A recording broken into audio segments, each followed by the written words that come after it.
Je voudrais, en préalable à nos échanges, clarifier quelques points qui me semblent importants. Tout d'abord, s'agissant du champ de cette commission d'enquête. Je rappelle qu'elle s'intéresse aux stratégies que des mouvements islamistes présents sur notre territoire peuvent mettre en œuvre pour influer sur les représentants politiques, locaux ou nationaux, et in fine sur nos politiques publiques.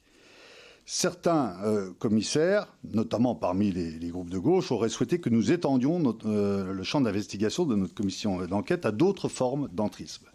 Toutefois, cela n'a jamais été l'objet de cette commission d'enquête qui traite spécifiquement de l'islamisme politique et s'inscrit en ce sens dans la continuité totale avec le rapport publié par le ministère de l'Intérieur en mai 2025, en mai dernier, sur cette idéologie. À cet égard, nos travaux permettent de dresser plusieurs constats. 1. Les mouvements islamistes présents sur notre territoire représentent une menace bien réelle et désormais documentée par les services de renseignement. 2. Ces mouvements souhaitent affaiblir certains de nos principes républicains, comme la laïcité, ou de nos valeurs, comme l'égalité entre les hommes et les femmes, ou la liberté religieuse. 3. Cet objectif les amène naturellement à s'intéresser aux représentants politiques et aux partis politiques. Sur ce point, nos travaux ont permis de constater qu'au niveau local, tous les partis politiques peuvent être concernés, les élus ne disposant pas toujours de toute l'information nécessaire pour distinguer les intentions de leurs interlocuteurs. Au niveau national, le risque se concentre sur quelques élus qui affichent une certaine proximité avec des individus pourtant proches des mouvements islamistes. Nous y reviendrons dans le cadre de nos questions. Autre précision sur le fond qui me semble importante au regard de la difficulté à aborder sereinement ce sujet, nous traitons bien ici d'islamisme politique, soit de personnes défendant une vision exacerbée de l'islam et cherchant à l'imposer d'abord aux communautés musulmanes présentes sur notre territoire et plus généralement à notre société. Nous ne traitons donc ni de l'islam, ni des musulmans, ni de toutes les décisions qui sont prises de manière tout à fait légitime d'ailleurs par les élus de la nation pour répondre aux besoins exprimés par les membres de cette confession religieuse. De la même façon, nous condamnons sans équivoque les amalgames entre islam et islamisme, ainsi que toutes les violences qui peuvent être exercées à l'encontre de personnes au nom de leur religion supposée. Nos travaux se concentrent donc sur un point très précis, évoqué, mais sans être pleinement développé, par le rapport du ministère de l'Intérieur de mai dernier, à savoir les rapports entre les mouvements islamistes et les représentants de partis politiques. S'agissant à présent de la méthode, et malgré tout ce qui a pu être dit, cette commission ne vise pas un parti en particulier. Nous ne sommes pas un tribunal et nos auditions se sont déroulées jusqu'à présent dans un climat serein.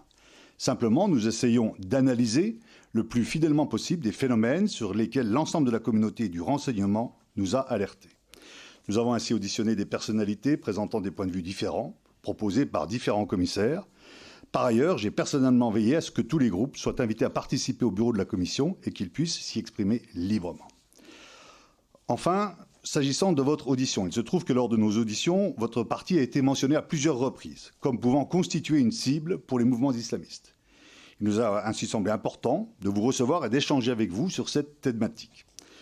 Aussi, je vous soumettrai, Monsieur le Ministre, quelques questions en guise d'introduction à nos travaux et je vous proposerai, si vous le souhaitez, de prendre la parole pour un propos liminaire qui pourrait être d'une dizaine de minutes. Puis, le rapporteur posera ces questions ainsi que les commissaires qui le souhaitent. Les trois questions liminaires. Tout d'abord, nous avons été alertés par tous les services de renseignement sur l'importance de la menace que représente l'islamisme politique en France. Sont identifiés deux types de menaces. Une menace séparatiste, soit un repli communautaire de plus en plus marqué dans certains territoires ou certains quartiers qui remettent en question l'adhésion de leurs habitants à nos principes et à nos valeurs républicains, et une menace d'entrisme ou d'influence au sein des associations, des institutions ou des mouvements politiques pour faire changer les règles communes. Que pensez-vous de cette menace islamiste sous forme de séparatisme ou d'entrisme? Première question. Deuxième question, avez-vous le sentiment qu'au sein de votre parti, la différence entre islamisme et islam fait l'objet d'une information suffisante pour permettre aux élus d'identifier les demandes légitimes de nos concitoyens musulmans, de demandes relevant davantage du séparatisme ou de l'entrisme? Ces enjeux font-ils l'objet de discussions en interne et votre parti sensibilise-t-il par des formations ces élus, ces militants à ce sujet? Troisième question, enfin, un risque d'entrisme sur les listes municipales en vue des prochaines élections du mois de mars prochain a été mentionné à plusieurs reprises au cours de nos auditions, notamment dans des communes situées au sein d'écosystèmes locaux déjà bien constitués. Comment prévenir ces phénomènes selon vous? Est-ce un sujet de vigilance pour votre parti? En vous remerciant pour les éléments que vous allez pouvoir nous donner, je vais vous inviter, conformément à l'article 6 de l'ordonnance du 17 novembre 1958, à prêter serment de dire la vérité, toute la vérité, rien que la vérité. Je vais donc vous inviter à lever la main droite et à dire « je le jure ». Je vous remercie et je vous laisse la parole pour votre propos liminaire. Merci, Monsieur le Président. Alors, votre micro, si vous voulez bien appuyer, je vous en remercie. C'est bon, là? Voilà. Merci, Monsieur le Président. Nous sommes presque réconciliés, vous et moi. Nonobstant la présence nocturne de ce policier venu me remettre une convocation, je sais que vous n'y êtes pour rien, mais auparavant, vous aviez commis une erreur. La convocation était arrivée au bureau du groupe, Président, du groupe insoumis. Or, je vous rappelle que le règlement nous interdit absolument de faire travailler nos collaborateurs de groupe pour un parti politique, y compris pour des tâches de secrétariat. Donc je n'étais pas informé, je le fus soudainement, je vous en voulais beaucoup. Vous m'avez envoyé une lettre extrêmement aimable et je vous en donne acte. Nous avions décidé de vous boycotter. Et vous savez pourquoi? D'abord parce que l'intitulé de la commission était insupportable, on y mettait en cause notre parti. C'eût été une... C'est pas que ça nous aurait dérangé, nous sommes capables de faire face à toutes les adversités, mais il y avait tout de même un problème. Comment en France, une commission parlementaire interroge un parti pour voir s'il est conforme aux lois de la République? C'est absolument inouï. Ça ne s'est pas fait grâce à la sagesse de la commission des lois et il faut l'en remercier. Cependant, je me suis interrogé, alors je termine pour les raisons, ensuite le bureau a été constitué dans des conditions qui ne convenaient pas au groupe parlementaire, puisqu'il ne se sentait pas représenté, et puis parce que les auditions qu'il avait souhaitées, mais vous venez de donner votre avis sur le sujet, n'étaient pas possibles. Donc la décision était prise, c'est celle du groupe, ça ne me regarde pas. Je me suis demandé pourquoi vous m'invitiez moi, et comme je ne trouvais pas de raison, eh bien, je me suis attribué l'intérêt que vous avez pour mes capacités intellectuelles de coprésident de la Boétie. J'ai écrit d'innombrables articles, éditos, livres et autres sur la question de la laïcité au cours, disons, des 3 dernières décennies. Et donc, je me sens capable d'éclairer les points de vue, d'éclairer le point de vue sur des sujets qui sont en effet très délicats du point de vue des principes. Car la France est une terre de vieilles guerres de religion. Et par conséquent, elle doit, plus qu'une autre nation, être prudente et se souvenir des leçons du passé. La guerre de religion, c'est sous l'Ancien Régime 11 expulsions des Juifs de ce pays. C'est l'invention par le supposé Saint-Louis, en réalité Louis IX, de la rouelle, des incendies de Torah et de l'expulsion des Juifs. Ensuite, ce furent les guerres de protestants et de catholiques, 2 siècles et un quart à peu près, dans des conditions effroyables. Dès lors, la laïcité dans notre pays n'est pas le résultat d'un colloque savant, elle est un accomplissement au terme d'une histoire où l'on a auparavant tout essayé pour essayer de s'en passer. Le massacre mutuel, l'expulsion, j'ai parlé des Juifs, mais les protestants sont partis à plus de 200 000 lorsque l'édit de Nantes a été aboli. Et pour notre malheur, ils ont été enrichir des pays qui ensuite nous ont mené des guerres implacables. Donc, j'ai pensé que c'est à cela, et j'espère que c'est à cela qu'on m'appellera dans un instant à répondre aux différentes questions. Mais je ne peux manquer de vous taquiner et de vous demander pourquoi vous n'avez pas dans vos auditions consulté des personnes qui me semblaient d'un plus grand intérêt que moi sur le sujet que vous avez bien délimité. Vous avez dit on ne parlera pas de l'islam, etc. Nous parlons d'un fait, une menace, dont je reconnais l'existence évidemment, au milieu de bien d'autres, mais elle existe. Et donc la France doit faire attention, agir avec intelligence, et dans un instant, j'y viens. Mais pourquoi ne pas avoir auditionné, par exemple, vous avez auditionné les rapporteurs, M. Courtade et M.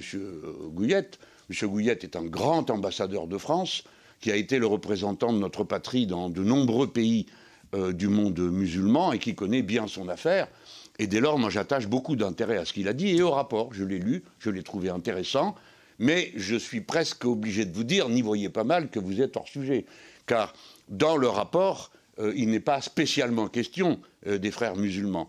La question s'est concentrée sur eux, et dans un instant, je vous demanderai pourquoi sur eux. Car des confréries dans l'islam, il y en a de toutes sortes, c'est propre à l'islam même. L'islam n'est pas un système vertical comme l'Église catholique, avec un organe qui dit la vérité à laquelle il faut adhérer, sous peine d'être excommunié, ça n'existe pas. C'est pourquoi, sur tous les sujets dans l'islam, il y a toujours discussion. Et les savants de l'islam sont ceux qui rendent compte des points de vue à propos de telle ou telle question dans la religion. Pardon de faire cette parenthèse, mais je me suis intéressé à la vie intellectuelle des religions pour la raison qu'elles ont contribué à la formation de la culture nationale des Français. Nous avons combien de temps et de discussions de toutes sortes entre savants catholiques pour savoir si telle ou telle encyclique du pape était hérétique ou pas. Je vous rappelle Philippe le Bel qui fait se prononcer la Sorbonne sur la question de savoir si le pape Boniface a le droit d'ordonner de percevoir un impôt en France. Et les savants étaient bien embarrassés d'avoir à obéir à la fois au roi et au pape. Je passe cet épisode, j'y reviendrai si vous voulez, il est tellement savoureux. Mais enfin, des personnes qualifiées pour bien comprendre de quoi il s'agit. Nous avons avant tout besoin de science et de compréhension de ce que nous affrontons. Quand nous affrontons des terroristes, notre intérêt est de les séparer du reste de la population et de ne leur valoir aucune sympathie. Et il faut comprendre que dans leur stratégie, il est prévu que nous nous emportions au point que nous confondions tout. La religion dont ils se réclament, à tort si l'on en croit les savants musulmans, la religion dont ils se réclament, les actes qu'ils posent, etc. C'est ça qu'ils espèrent. Qu'on s'entretue entre nous, qu'on commence à se disputer entre Français, parce que celui-ci n'est pas de la bonne religion ou celui-là. C'est aussi vieux que la guerre de religion. Entre catholiques et protestants, chacun imputait à l'autre une connivence avec l'étranger, qui existait d'ailleurs. La Ligue de Condé est liée aux Espagnols. Et de même, le parti protestant est lié aux nouvelles principautés protestantes des innombrables Allemagnes qu'il y avait à l'époque, comme c'était un délice. Bien. C'est cousu de fil blanc, ça a toujours été comme ça. Et les violences de l'un servent à justifier les violences de l'autre, tout le temps. Les terroristes ne font que ça. Espérer qu'en dénonçant leur activité, on en vienne à la confondre avec l'islam et que dès lors, entre Français, musulmans, non-musulmans, etc., nous nous affrontions. Donc il faut travailler avec vigilance à l'unité du peuple français. C'est notre tâche permanente à nous, l'unité du peuple français. C'est pour ça qu'existe la loi laïque de 1905 et qu'il nous revient à tous, quel que soit notre parti, de la faire vivre dans son intelligence spécifique. Alors, la loi de 1905 et la laïcité, redisons-le pour ceux qui nous écoutent à cet instant, ce n'est pas un athéisme d'État. La laïcité, ce n'est pas l'interdiction de ceci ou cela, c'est une loi de liberté. Et d'où vient-elle ?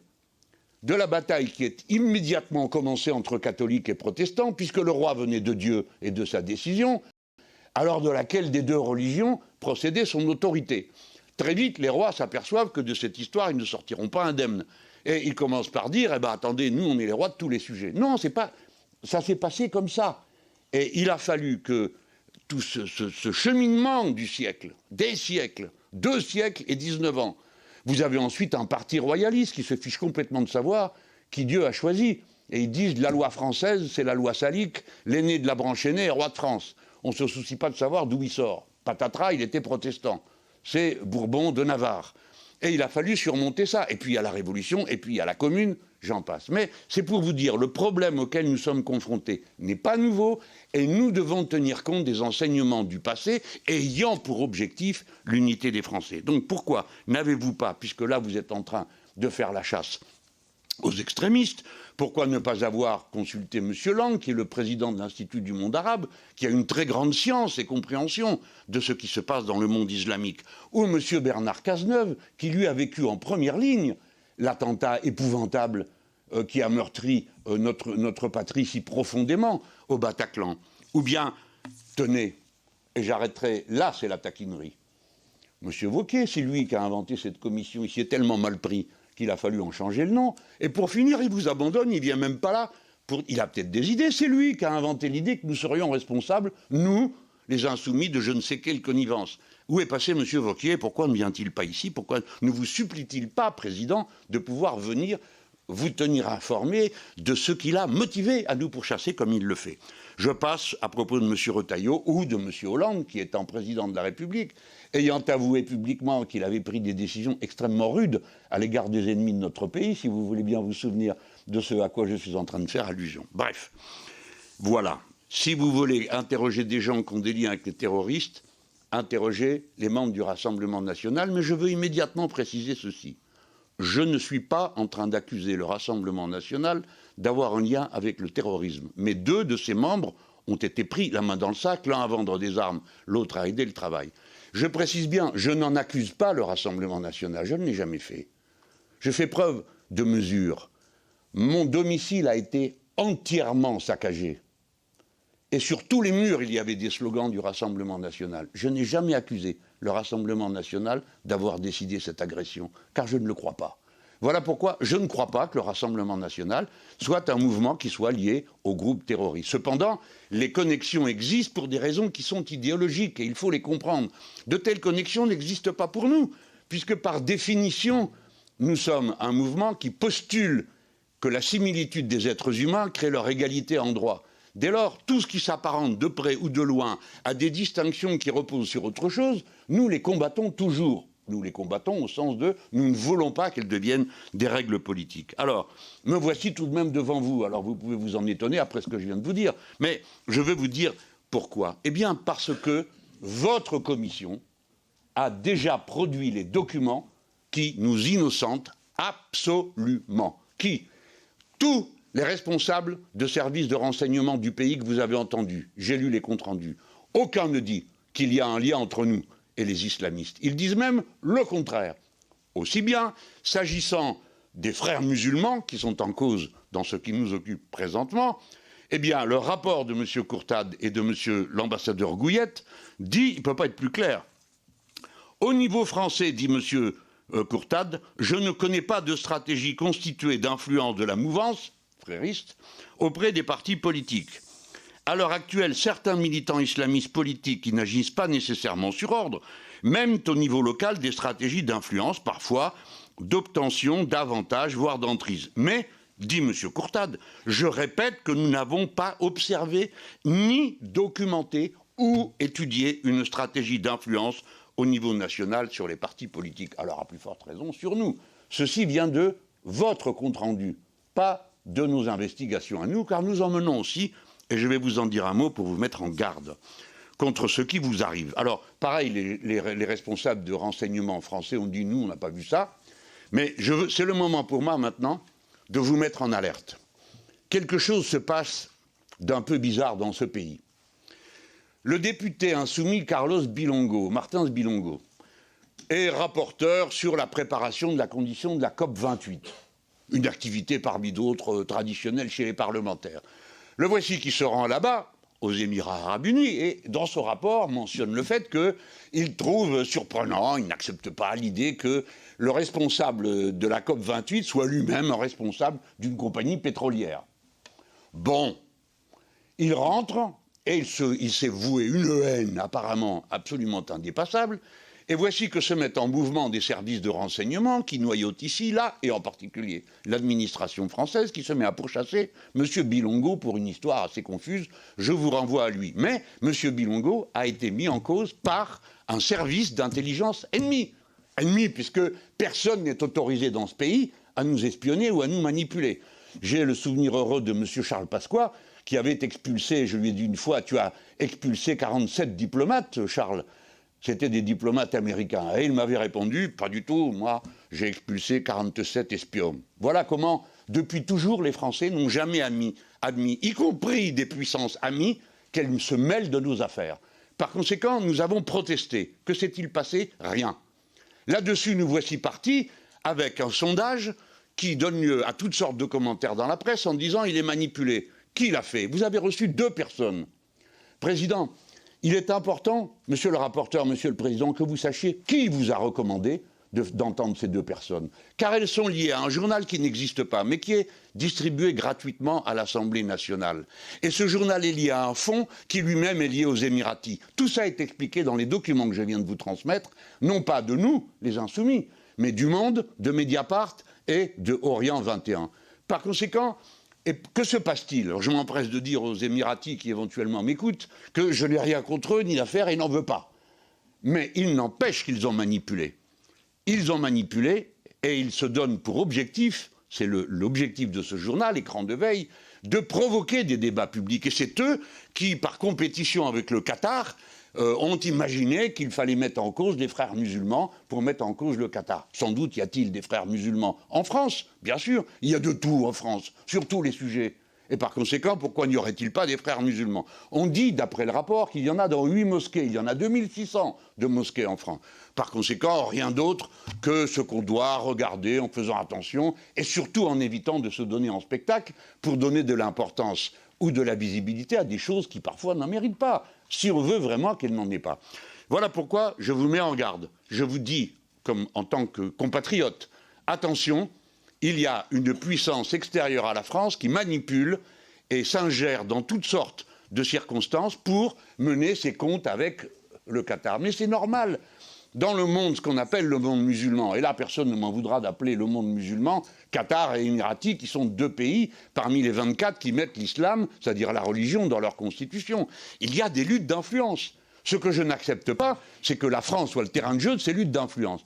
Et que, de manière tout à fait, j'en suis absolument persuadé, honnête, comme vous l'êtes, par vigilance, vous vous trouviez impliqué là-dedans, à aider des manœuvres auxquelles aucun d'entre vous n'a jamais eu idée de participer, si peu que ce soit, et y compris à cet instant. Voilà pourquoi je crois que le groupe Insoumis a déposé son article 40. Me permettez-vous maintenant, sur les mots, de vous dire encore une ou deux choses, ou bien pensez-vous passer tout de suite aux questions?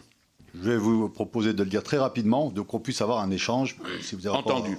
Alors, la première, je vais presque vous répéter, Président. Et il faut que ceux de nos compatriotes qui nous entendent sachent que vous, moi, monsieur le rapporteur, d'autres ici, qui ne sommes d'accord sur rien, sommes au moins d'accord sur ce point.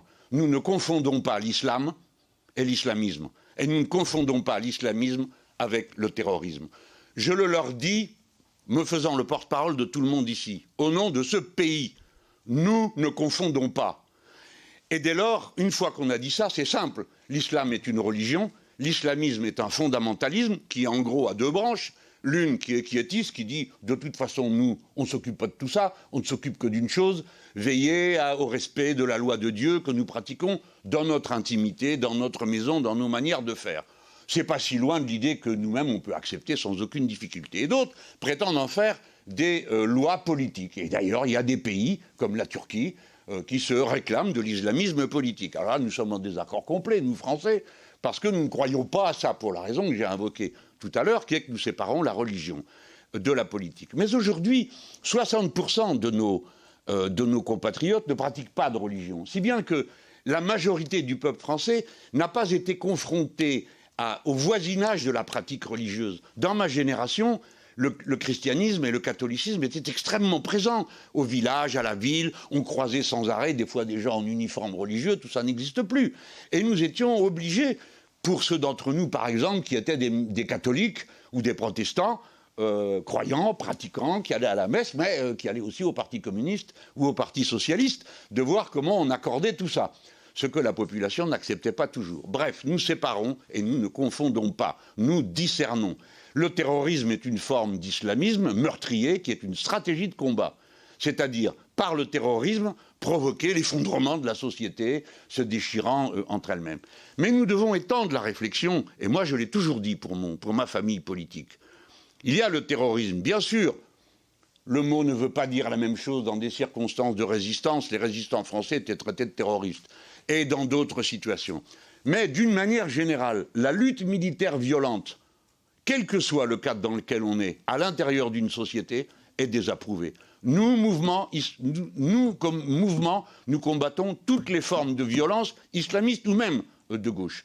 Un point encore, et j'aurai fini pour cette introduction. Je veux vous parler des conditions dans lesquelles, je vous l'ai dit en début, la laïcité est née de la nécessité de la liberté du culte. La laïcité est donc d'abord protectrice de la liberté du culte, pas de son interdiction. Et dès lors que cette confrontation permanente à l'exercice du culte est posée à un Français, c'est toujours un sujet pour lui un peu plus délicat que pour d'autres, qui acceptent que l'on colle côte à côte dans des ghettos toutes les croyances. Nous, Français, nous ne condamnons jamais une opinion. Nous condamnons une pratique. Ce sont donc toujours des actes et des pratiques. Pour le reste, la liberté de conscience est absolue. Et d'ailleurs incontrôlable, vous le savez aussi bien que moi. Nous ne pouvons donc combattre que des actes. Et dès lors, la laïcité ne combat que les pratiques interdites par la loi. Point final. Et quand les Américains ont inventé cette idée que nous pourchassions les religions parce que nous avions une querelle avec une secte. Nous leur avons dit, nous n'avons aucune querelle avec quelque secte que ce soit. Hein, il s'agissait de celle de Scientologie. Nous ne faisons qu'une chose, punir les escroqueries. Voilà comment les Français abordent cette question. Merci. Merci, Monsieur Mélenchon, pour ce propos liminaire. Quelques éléments rapides d'abord avant de vous poser les questions concernant la convocation. Voilà, elle a été envoyée dans les mêmes formes que pour Mme Tondelier. Ça a été plus rapide avec Mme Tondelier, mais nous sommes satisfaits que nous puissions nous rencontrer aujourd'hui. Alors pourquoi vous, parmi les invités, encore une fois, nous ne sommes pas tribunal, donc nous n'accusons pas telle ou telle personne. Il faut être très clair. Ah, voilà qui est bien. C'est simplement par rapport à la fois, bien sûr, aux responsabilités que vous avez eues dans le parti LFI étant fondateur, et puis c'est également votre éclairage, votre histoire dans la gauche, et notamment des évolutions que vous avez pu avoir. On va pouvoir y revenir sur des sujets comme le voile, etc., où ça peut effectivement nourrir notre réflexion. Pour le choix des auditions, les frères musulmans, c'est le titre d'ailleurs du rapport du ministère de l'Intérieur. Ça a été choisi là-dessus.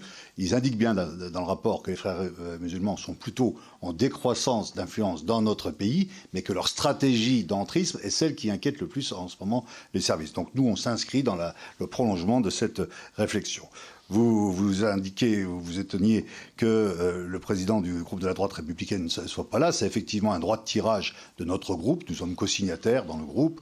Et à ce moment-là, comme ça se fait à l'intérieur d'un groupe, vous l'avez été vous-même président, il peut y avoir effectivement des représentations qui se font. Et donc, c'est moi qui m'en charge au niveau de cette commission d'enquête. Quand vous vous interrogez sur les comptes rendus en disant voilà qui ne montrent rien, je pourrais vous donner des citations de la DGSI, de la DNRT, de la DRPP, de la DGSE qui indiquent qu'il y a effectivement un risque d'entrisme politique dans notre pays qui existe. Hein, ils le disent très clairement. Et donc c'est tout à fait normal. Ils ne ciblent pas vous en particulier, voilà, c'est très clair, mais il y a effectivement de l'entrisme politique. C'est cité, et là où vous allez être cité, c'est dans des cas effectivement de contact, mais on va le faire au moment des questions, de membres de votre parti qui peuvent être en contact avec des représentants d'organisations islamistes. Enfin, sur le sondage de l'IFOP, moi je respecte le travail qui est fait par un institut qui est un des plus anciens dans notre pays. Vous avez fait une saisine au titre de l'article 40, maintenant c'est de l'ordre judiciaire. Nous n'avons pas à nous en occuper au niveau de notre audition, mais ça nous semblait normal par rapport à l'actualité que nous auditionnons. Et j'indique d'ailleurs que les 5 premières minutes de l'audition du représentant de l'IFOP ont été consacrées à une explication de la méthodologie de ce sondage qui a permis effectivement d'éclairer certains points. Nous en venons maintenant aux questions et aux réponses, et je vais donc inviter monsieur le rapporteur à poser ces questions. J'aurai l'occasion de le faire, et ensuite ce sera les collègues qui voudront le faire. Monsieur le rapporteur. Merci, Monsieur Mélenchon, pour vos propos liminaires. Mes chers collègues, avant de vous entendre, Monsieur Mélenchon, sur les questions que j'ai à vous poser, je souhaite rappeler le cadre précis et la nature même de nos travaux. Une commission d'enquête, ça a été dit, n'est pas un tribunal, elle ne juge pas, elle ne condamne pas, elle n'instruit pas à charge, et contrairement à ce que j'ai pu entendre beaucoup dans la presse, elle n'a pas les moyens d'investigation du système judiciaire, et c'est pas fait pour ça. C'est un outil parlementaire au service de la représentation nationale chargé d'établir les faits et de formuler des propositions pour prévenir ou corriger, en ce qui nous concerne, les phénomènes d'entrisme qui pourraient toucher des responsables publics, des organisations ou des partis politiques dans notre pays. C'est dans cet esprit de lucidité et de responsabilité que nous devons situer nos travaux. Car si nous sommes réunis aujourd'hui, c'est aussi parce que la France a été frappée dans sa chair par le terrorisme islamiste. Depuis 2012, 50 attaques ont été perpétrées sur notre sol, dont 24 mortelles, faisant 274 morts et plus de 800 blessés. De Toulouse à Montauban, de Charlie Hebdo au 13 novembre, de Nice à Saint-Étienne-du-Rouvray, jusqu'aux horribles assassinats de Samuel Paty et de Dominique Bernard, ces crimes ont bouleversé durablement notre pays. Ils ne relèvent ni de faits isolés, ni d'une dérive marginale. Ils s'inscrivent dans un continuum idéologique, celui de l'islamisme politique, qui, sous des formes légalistes ou violentes, cherche à fracturer notre société, à délégitimer nos institutions et à miner les fondements mêmes de la République. Cette réalité nous oblige, car en amont du passage à l'acte terroriste, il existe des écosystèmes d'influence, des stratégies séparatistes et parfois des démarches d'entrisme identifiées de longue date par les services de l'État et par les chercheurs. Comprendre ces dynamiques, c'est contribuer à prévenir ce qui, un jour, peut menacer l'intégrité de la nation. Depuis plusieurs décennies, notre pays est confronté à la diffusion progressive d'une idéologie, l'islamisme, qui dépasse largement la seule question religieuse. Comme l'ont rappelé de nombreux chercheurs et autorités auditionnés par notre commission, l'islamisme est avant tout un projet politique, mobilisant des normes religieuses comme levier d'organisation sociale et, pour certains courants, comme moyen de transformation de l'État. Vous évoquiez les frères musulmans et il y en a d'autres. En France, cette implantation a pris la forme d'écosystèmes d'influence mêlant lieux de culte, associations, structures éducatives et relais communautaires. Les services de renseignement, comme les chercheurs que nous avons auditionnés, ont montré que ces structures, sans être toutes clandestines ou violentes, peuvent façonner des contre-sociétés en tension avec les règles communes. Certaines mouvances développent même des stratégies d'entrisme destinées à influencer des institutions, des collectivités ou des élus, tout en masquant leurs intentions derrière un discours conforme aux valeurs républicaines. Face à cela, notre commission a une responsabilité claire. Établir les faits, mesurer les risques et déterminer si certains responsables publics peuvent se retrouver en situation de proximité, d'influence ou d'instrumentalisation par des réseaux poursuivant des objectifs incompatibles avec les principes de laïcité, d'égalité et de liberté. Alors, Monsieur Mélenchon, notre démarche n'est pas partisane, elle s'inscrit dans la continuité des alertes formulées par les services de l'État, par les universitaires et par les élus locaux. Elle répond à une conviction simple, une République forte doit regarder lucidement ce qui peut fragiliser son unité. C'est dans cet esprit de rigueur, de respect et de vérité que nous entendons aujourd'hui. Votre parole compte, le président l'a dit, parce que vous êtes une figure majeure de la vie publique française. Elle compte aussi parce que certains discours, certaines alliances militantes ou certains relais associatifs suscitent des interrogations légitimes auxquelles cette audition doit permettre d'apporter des réponses claires. Monsieur Mélenchon, les travaux de la commission ont mis en évidence dans plusieurs communes de notre pays des situations où des individus issus de mouvances islamistes ont pu exercer une influence ou accéder à des responsabilités locales. Je pense par exemple au cas de Colombes où le directeur du cabinet du maire cumulait ses fonctions municipales avec celles de responsable d'une mosquée et d'une école coranique identifiées comme vecteur d'un enseignement problématique. Ou encore au cas de Villeneuve d'Ascq, Valenciennes ou Douchy-les-Mines, où des personnes proches d'un écosystème frériste ont été élues ou placées à des postes d'influence. Ces exemples illustrent un phénomène d'entrisme qui peut toucher n'importe quelle formation politique lorsque la vigilance se relâche, y compris dans la sphère locale. À cet égard, une autre forme d'entrisme, davantage idéologique, a été revendiquée publiquement en 2022 par Mme Houria Boutelja, qui est fondatrice du Parti des indigènes de la République. S'adressant à propos de votre candidature à l'élection présidentielle, elle déclarait, je la cite, « Dans ce magma, il y a un butin de guerre qui s'appelle Mélenchon. C'était une espèce de laïcard de dingue, disait-elle, et aujourd'hui il dit des choses qu'il n'aurait jamais dites il y a 15 ans. » Cette phrase vous désigne donc explicitement comme une sorte de cheval de Troie présenté comme un instrument permettant de faire avancer un agenda politique hostile à ce qu'elle appelle elle-même les laïcards et assumant une logique d'influence sur un candidat aux plus hautes fonctions qui était l'élection présidentielle. Mes questions sont les suivantes. À la lumière de ces exemples concrets, qu'ils soient locaux, organisationnels ou plus idéologiques, comment analysez-vous la réalité du phénomène d'entrisme en France ? Et selon vous, quelles lignes rouges et quelles garanties doivent s'imposer à l'ensemble des formations politiques, y compris celles qui vous est proche, pour éviter que des acteurs poursuivant un agenda incompatible avec les principes républicains puissent instrumentaliser un mouvement ou un candidat ? Monsieur Mélenchon, votre micro, s'il vous plaît. Votre micro, voilà. Je remercie le rapporteur pour la précision de sa question, mais je commence d'abord par déblayer des incertitudes. Vous avez donné des exemples d'entrisme, vous appelez ça comme ça, pourquoi pas. Aucun ne me concerne, ni ne concerne le mouvement insoumis.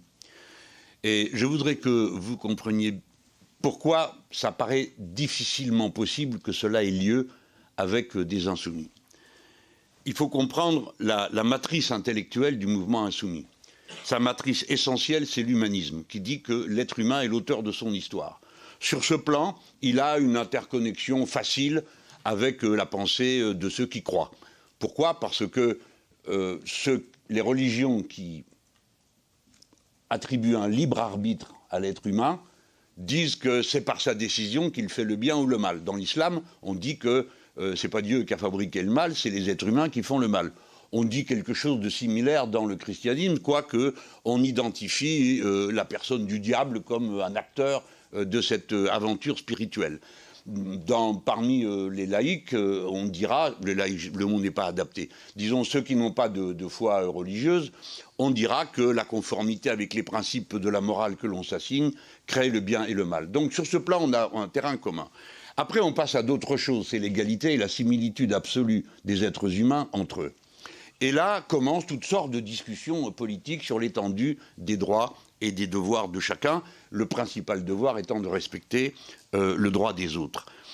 C'est la raison pour laquelle le mouvement insoumis, dans ses formations initiales, comme dans celles qu'il fait au fil de l'année, a toujours un compartiment antiraciste et laïque. Nous avons une école de formation avec des stages régionaux, des stages nationaux. L'un est un stage national qui dure 6 mois, 1 an, 6 mois, et dans lequel on vient tous les 15 jours à une rencontre nationale, le mouvement prenant en charge les frais que cela déclenche pour ceux qui y viennent. Et dans la formation de base, il y a pour toutes les promotions, toutes, sans exception, les 2 cours sur le racisme et le cours sur la laïcité de l'État. Le cours sur la laïcité est donné par monsieur le philosophe Benoît Schneckenburger, qui est par ailleurs aujourd'hui le président de la libre pensée. Vous imaginez qu'une telle présidence lui donne une vigilance spéciale sur la question de la foi. Et comme notre but n'est pas d'endoctriner, mais de faire réfléchir, il va de soi que chaque fois qu'il vient, eh bien, il se heurte à des amis qui trouvent ces formules excessives et qui, de ce fait, réfléchissent, puisque existe entre nous, comme vous l'imaginez, une grande tolérance d'échange des points de vue. Ensuite, donc, toutes les promotions de cadres de notre organisation sont confrontées à cette double formation. Celle qui va sur le racisme prend donc en compte absolument toutes les formes de racisme, l'antisémitisme, la négrophobie, que sais-je encore, tout ce qui est répandu par l'ennemi pour, je vous parle avec mon vocabulaire là, diviser le peuple. Car pour nous, l'acteur de l'histoire est le peuple, nous l'avons décrit d'une manière matérialiste, et nous pensons que notre adversaire, l'oligarchie, est incapable de dominer la société si elle ne divise pas le peuple. D'où la vigilance spéciale à ne pas accepter d'être divisé par le racisme et la vigilance sur la laïcité. Et donc, nous passons notre temps à expliquer ça. Mais nous le faisons avec assez, comment dire, nous sommes des militants politiques, je ne vais pas vous apprendre ce que c'est, vous êtes vous aussi un militant politique, vous êtes un député, vous savez que l'enjeu de la vie politique, c'est la conscience. La meilleure manière d'intervenir dans la formation des consciences, ça n'est pas de donner des ordres, c'est de faire comprendre l'environnement d'une idée. La question de la laïcité de l'État est fondatrice pour nous, pour éviter qu'on vienne à réclamer de l'État des mesures qui protègent telle ou telle chose. Nous passons notre temps à expliquer la liberté républicaine est une liberté absolue. Nous n'interdisons pas, par exemple, il y a dans notre pays la liberté de l'interruption volontaire de grossesse, mais personne n'est obligé d'avorter, personne. Mais celles qui veulent le faire peuvent le faire parce que la loi le permet. De manière assez étrange, on a permis que la profession médicale puisse faire valoir une clause de conscience pour refuser d'accomplir l'acte d'avortement. Je ne vous cache pas que personnellement, si je comprends ce que ça peut représenter pour quelqu'un qui est croyant, d'un autre côté, je vois là un biais, une exception à la loi qui pourrait être ensuite étendue. Car ceux qui ont une fonction publique, quelle qu'elle soit, une utilité sociale, peuvent se réclamer à tout instant de leurs propres convictions religieuses pour empêcher que la liberté des autres s'exprime, il y a un problème. Je ne vous dis pas, je ne mets personne en cause à cet instant. Je dis que, de temps à autre, nous sommes placés devant une contradiction qui nous pose problème, nous interroge. Et quoi à la fin ? Eh bien, à la fin, on applique la loi et puis voilà. C'est ce que je fais. Donc, alors ça, c'est la réponse de fond pour le mouvement insoumis. Et alors, est-ce que ça nous protège de tout ? Ben non, bien sûr que non. Nous ne sommes pas protégés nous-mêmes, ni du sexisme, ni de la bêtise, ni de tout ce qu'on voudra. Ce sont des influences de la société et il y a lieu de les combattre dans nos rangs lorsqu'on les aperçoit. Tous les partis sont confrontés à ça, tout le monde. Nous sommes des êtres humains dans une société libre, par conséquent ça circule. Et nous pensons que nous donnons les moyens. À chaque grand événement amphi d'été que nous faisons tous les étés, il y a des séances consacrées spécifiquement à la question des racismes de toutes sortes et de la laïcité de l'État. Il est important de savoir que dans ce domaine, nous n'avons pas de difficultés particulières avec les musulmans qui sont ou dans nos rangs ou que nous rencontrons dans la société. Pourquoi ? Parce que l'islam en France est un islam qui est essentiellement influencé par son origine maghrébine, et l'origine maghrébine est elle-même extrêmement liée à la période arabo-andalouse de l'histoire de l'islam, et donc nous avons affaire à un islam malikite, c'est-à-dire un islam qui dit dans les pays où vous êtes, vous respectez la loi du pays où vous êtes. Donc ça, c'est un point, c'est quand même considérable, parce qu'il n'y a pas de problème. On a eu un autre problème avec l'Église catholique, parce que je vous rappelle, pardon, je suis obligé de le dire, mais c'est la vie. 1906, l'encyclique Vehementernos, elle dit qu'il n'y a pas de loi supérieure à celle de Dieu, et que penser qu'il faut en appliquer une autre est criminel. Donc l'explication a été violente. Je vous rappelle que l'Église catholique, nonobstant le point de vue de nombre de catholiques, qui ne partageait pas son point de vue, le point de vue clérical, était que la République, c'était un malentendu provisoire. Il a fallu attendre 1920 pour que l'Église catholique reconnaisse du bout des lèvres la République française dans un pot à Alger, c'est vous dire. Bref, ou c'est l'évêque d'Alger, je ne me rappelle pas, mais Alger est mélangé à ça. En tout cas, voilà. Maintenant, tout ça est beaucoup plus simple à gérer, si bien que celui qui viendrait faire de l'entrisme religieux se fait plus vite repérer que n'importe quel autre. Et évidemment que notre mouvement n'acceptera jamais l'entrisme religieux, ni de confier des responsabilités à quelqu'un qui dirait « je le fais parce que je suis catholique et je vais expliquer les vertus catholiques ou les vertus juives ou les vertus protestantes », qui sont des vertus respectables mais qui n'ont rien à faire dans notre organisation ni dans nos candidatures. Donc sur ce plan, je ne crois pas que... Mais si vous avez des difficultés à nous signaler, faites-le. Après... Quand même, vous êtes des élus, alors vous savez comment ça se passe, vous faites des listes, non, dans votre coin. Tout le monde arrive au moment où il faut faire des listes. Merci, M. Mélenchon. On va laisser la parole pour la deuxième question à M. le rapporteur. Très bien. Le continuum politique, je vous retrouverai après. D'accord.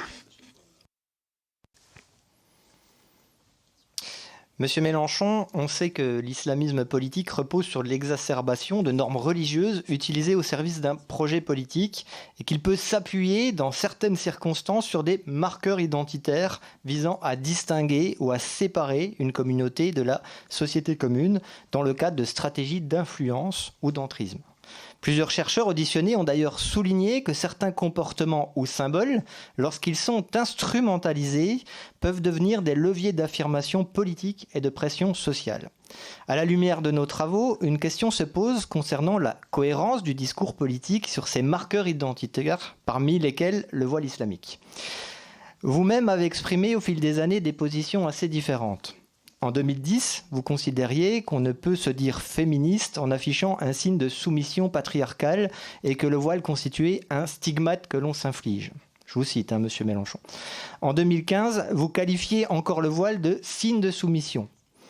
Mais en 2025, 10 ans plus tard, vous avez déclaré avoir changé de regard et estimé que vouloir interdire le voile aux mineurs serait une violence, une insulte, un mépris. Dans ce contexte, et alors que notre commission n'examine pas la foi des individus en aucune façon, mais l'utilisation possible de symboles religieux à des fins politiques par certains réseaux, en ce qui nous concerne islamistes, j'aimerais vous interroger très factuellement. Comment expliquez-vous cette évolution de vos positions sur le voile ? Faites-vous aujourd'hui une distinction entre le port du voile pour une femme adulte, par une adolescente ou par une fillette, au regard des phénomènes d'influence que l'on peut observer de la part de réseaux islamistes ? Et vous inscrivez-vous toujours pleinement dans le cadre de la loi de 2004 qui protège l'espace scolaire en interdisant les signes religieux ostensibles dans les écoles, les collèges et les lycées. Plus largement, comment un responsable politique peut-il, selon vous, concilier la défense de la liberté religieuse et la nécessaire vigilance face à l'utilisation de marqueurs religieux comme instrument d'entrisme ? Merci, Monsieur le rapporteur. Monsieur Mélenchon. Merci, Monsieur le rapporteur, pour cette question bien précise, et je vais vous faire la réponse aussi précise que possible. Je commence d'abord par ce qui me concerne, puisque vous avez évoqué mon évolution, et à juste titre. Mon point de vue a évolué. Mais il n'a pas évolué que sur l'islam. Il a évolué d'une manière générale. Je viens d'une famille catholique, de formation catholique, j'ai été enfant de chœur, et ma mère était extrêmement croyante. Grâce à quoi j'ai été protégé du racisme qui régnait dans les communautés françaises d'Afrique du Nord, où les propos n'étaient pas spécialement légers et délicats à propos des musulmans. J'en ai été protégé grâce à ça, je ne peux donc que leur remercier. Et là-dessus, ayant rompu avec la foi chrétienne à partir du moment où le divorce de mes parents leur a valu d'être excommuniés, je suis devenu une sorte d'enragé de la laïcité, ce qu'on appelle ensuite, toute ma vie on m'aura pourchassé pour cette histoire de religion. Alors on disait à l'époque, Mélenchon, il n'y a rien à en tirer, c'est un laïcard, donc on ne peut pas lui parler. Bon, et puis, ma foi, je faisais avec, j'allais chercher ma section socialiste dans le village de Montaigu à la sortie de la messe, puisqu'ils allaient tous à la messe, sauf moi, et bon, ma foi, on arrivait à se supporter assez bien. Et ça s'est plutôt passé tranquillement. Et puis, la vie avançant, oui, j'ai renoncé à une forme d'anticléricalisme grossier, duquel je veux m'excuser auprès de ceux que j'ai pu blesser dans le passé. Voyez-vous, quand une seule fois dans votre vie, vous croisez un groupe dans lequel il y a une bonne sœur, dont vous vous êtes moqué, et qu'ensuite vous la retrouvez morte après avoir été torturée par des bourreaux d'extrême droite de l'Amérique latine, plus jamais vous ne pouvez dire quelque chose contre. Ce n'est plus possible humainement. Et de même pour des prêtres. Si bien que le laïcard que je suis a fait se lever toute une salle au moment où on m'a remis un diplôme en Argentine en évoquant la mémoire de nos 32 compatriotes assassinés par les dictateurs fascistes de l'Argentine. Et dedans, j'ai fait ma pause spéciale pour le curé et les deux bonnes sœurs en pensant que peut-être ça me vaudrait, de là où ils m'observent, un peu de leur faveur, de les reconnaître comme mes compatriotes et le combat extraordinaire qu'ils ont mené, qui grandit l'idée qu'on se fait de la France, puisqu'ils en sont morts. Ils en sont morts comme des gens qui défendaient la liberté. Alors, ce que j'ai jugé bon de faire concernant le christianisme, et les catholiques en particulier, je le fais pour les musulmans. Mais dans un autre contexte, car les catholiques ne font pas l'objet, fort heureusement en France, de persécution, de discrimination, comme c'est le cas pour les musulmans aujourd'hui. Je ne vous en accuse pas, mais l'ambiance est épouvantable. Ici, un sondage qui raconte n'importe quoi, là-bas, je ne sais quoi. Ça n'arrête pas. Les musulmans par-ci, les musulmans par-là, tout le monde ne fait pas preuve de vos discernements. Hein. Et ça y va, et la défenseuse des droits, la défendeur des droits dit, il y a maintenant une progression de la discrimination religieuse contre les musulmans qui est terrible. J'en viens au fond de votre affaire, le voile. Ah là là. Ça me rappelle le président de Rugy, qui a été président de cette assemblée. Au début que nous voici constitués en groupe d'insoumis, mes camarades, à la demande des femmes de notre groupe, décident que l'on ne porterait plus de cravate. Moi, pour un bon mot, j'y cède. Parce qu'après les sans-culottes qu'il y ait des sans-cravates, ça me réjouissait.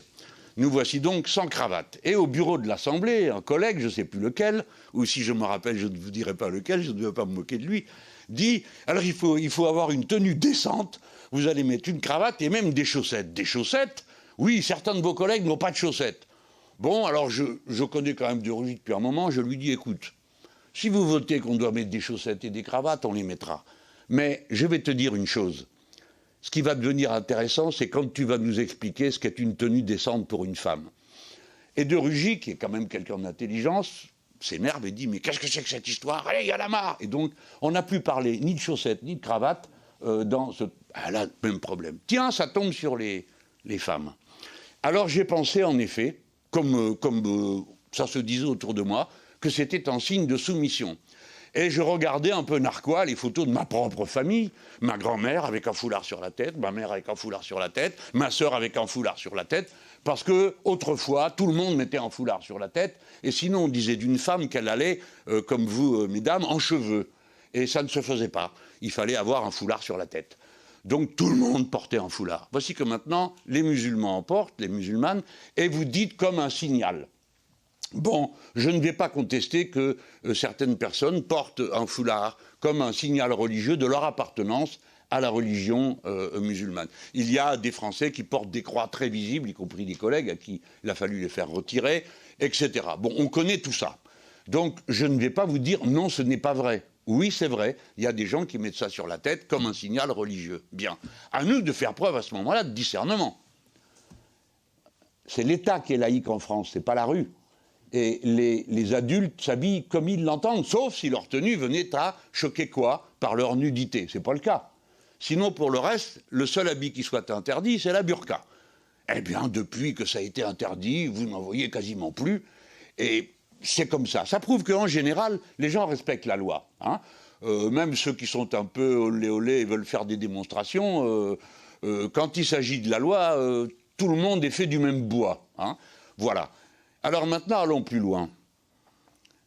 Les gens se mettent ce qu'ils veulent sur la tête. Des kippas, des chapeaux en fourrure, des voiles, dans la rue. La rue n'est pas laïque. Mais par contre, pour accomplir le service de l'État, là, ça n'est plus pareil. L'État est laïque. Donc, personne ne met de voile, personne ne met de chapeau de toutes sortes, et ainsi de suite. Voilà. Après, il faut faire preuve de discernement, suivant les circonstances, pour ne pas envenimer les problèmes. Et puis, curieusement, ça tombe encore sur les femmes. Mes collègues, pardon, monsieur le rapporteur, qu'est-ce que vous voulez qu'on fasse quand quelqu'un se met un foulard sur la tête? Vous comptez faire quoi? Courir dans la rue et lui dire « Enlevez ça, vous êtes une islamiste ». La personne vous dira pas du tout. Il pleut, je mets ça sur ma tête. Vous n'en sortirez pas. Vous voyez bien que ce n'est pas praticable. Alors après, on parle des enfants. Problème compliqué. Car la loi reconnaît à chaque parent le droit de transmettre ses valeurs à ses enfants et les pratiques qui vont avec. Après tout, on pourrait dire à quelqu'un qui emmène son gosse à la messe le dimanche, eh bien tu le prives de sommeil. On ne fera pas ça, on n'est pas fous. Les parents transmettent leurs convictions. Et à propos du voile, je me suis posé la question, moi-même, c'est quoi ce truc? D'abord, est-ce que c'est une obligation? Non, ce n'est pas une obligation. Pourquoi je dis ça? Parce qu'il y a des obligations. Par exemple, un groupe de sénateurs propose d'interdire le jeûne dans le ramadan. Mais c'est les 5 devoirs de l'islam de faire ramadan. Vous avez l'intention d'empêcher les gens de jeûner, comment vous allez faire? Personnellement, je pratique le jeûne intermittent, ça n'a rien à voir avec le ramadan. C'est ramadan toute l'année. Qu'est-ce que vous allez me demander de faire? Surveiller si je jeûne pour des raisons religieuses ou pas? Vous voyez, monsieur le rapporteur, ce que je veux vous dire, c'est que c'est inextricable. Et puis, c'est toujours la même histoire. C'est les femmes. Elles mettent un voile, elles ne doivent pas faire ci. J'ai donc posé la question à une de mes amies, croyante musulmane, qui fait ses 5 prières, ce qui est un exploit. Il faut se lever à 5 heures du matin pour faire la première prière. Et je lui dis, mais pourquoi, toi qui es féministe, qui enseigne à ta fille toutes ces choses, pourquoi tu mets... Elle dit, mais moi, je ne mets pas de voile. C'est pas une obligation. Je fais mes 5 prières parce que c'est dans les 5 obligations avec le ramadan, le pèlerinage et l'aumône. Bon, ça, je le fais. Mais moi, je ne suis pas soumis à un homme. À ce moment-là, elle me dit, moi, j'en ai pas d'homme. Je suis soumise à Dieu. Alors, vous êtes des militants comme moi. Si vous voulez vous disputer avec Dieu, vous avez perdu d'avance. Parce que personne n'est jamais arrivé à rien sur ce sujet. Tous ceux qui ont essayé d'extraire la foi par des moyens violents ne sont arrivés à rien. Par des moyens de persuasion, la foi est-elle rationnelle? Vous savez comme moi, si vous avez la foi, ou ceux qui l'ont eue, que ce n'est pas un acte de raison. C'est un autre degré de relation au grand tout.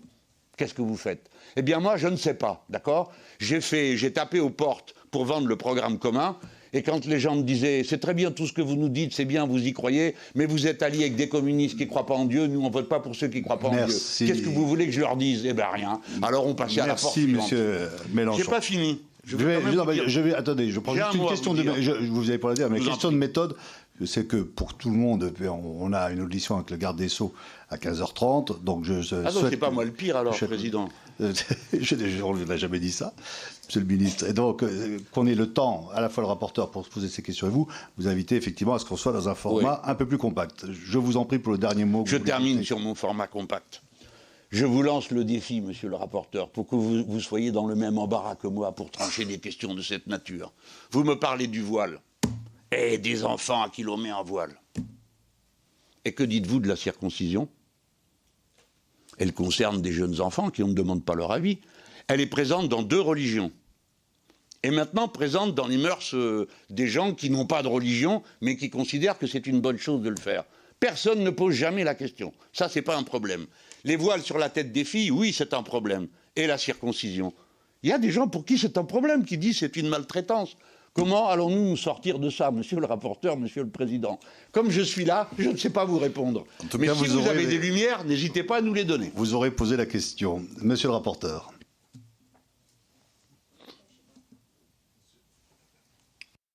Merci, monsieur Mélenchon. Les travaux de notre commission ont mis en lumière un phénomène préoccupant, c'est l'usage stratégique par certains réseaux islamistes du terme islamophobie pour délégitimer toute critique de leur idéologie, affaiblir la vigilance républicaine et nourrir un récit de confrontation entre les musulmans et le reste de la société. Les services de l'État nous ont alertés sur la dangerosité d'un tel usage, qui confond volontairement la critique d'un projet politique avec la stigmatisation de croyants, créant ainsi un brouillage dont les mouvances radicales tirent profit.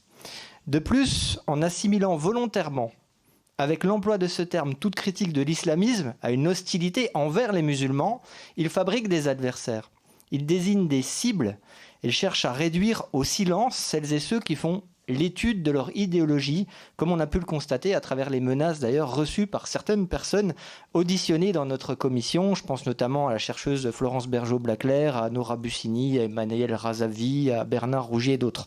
Ces menaces ont été déclenchées précisément en réaction à leurs travaux sur l'islamisme, ce qui illustre la mécanique de mise en danger que les services de l'État nous ont décrite.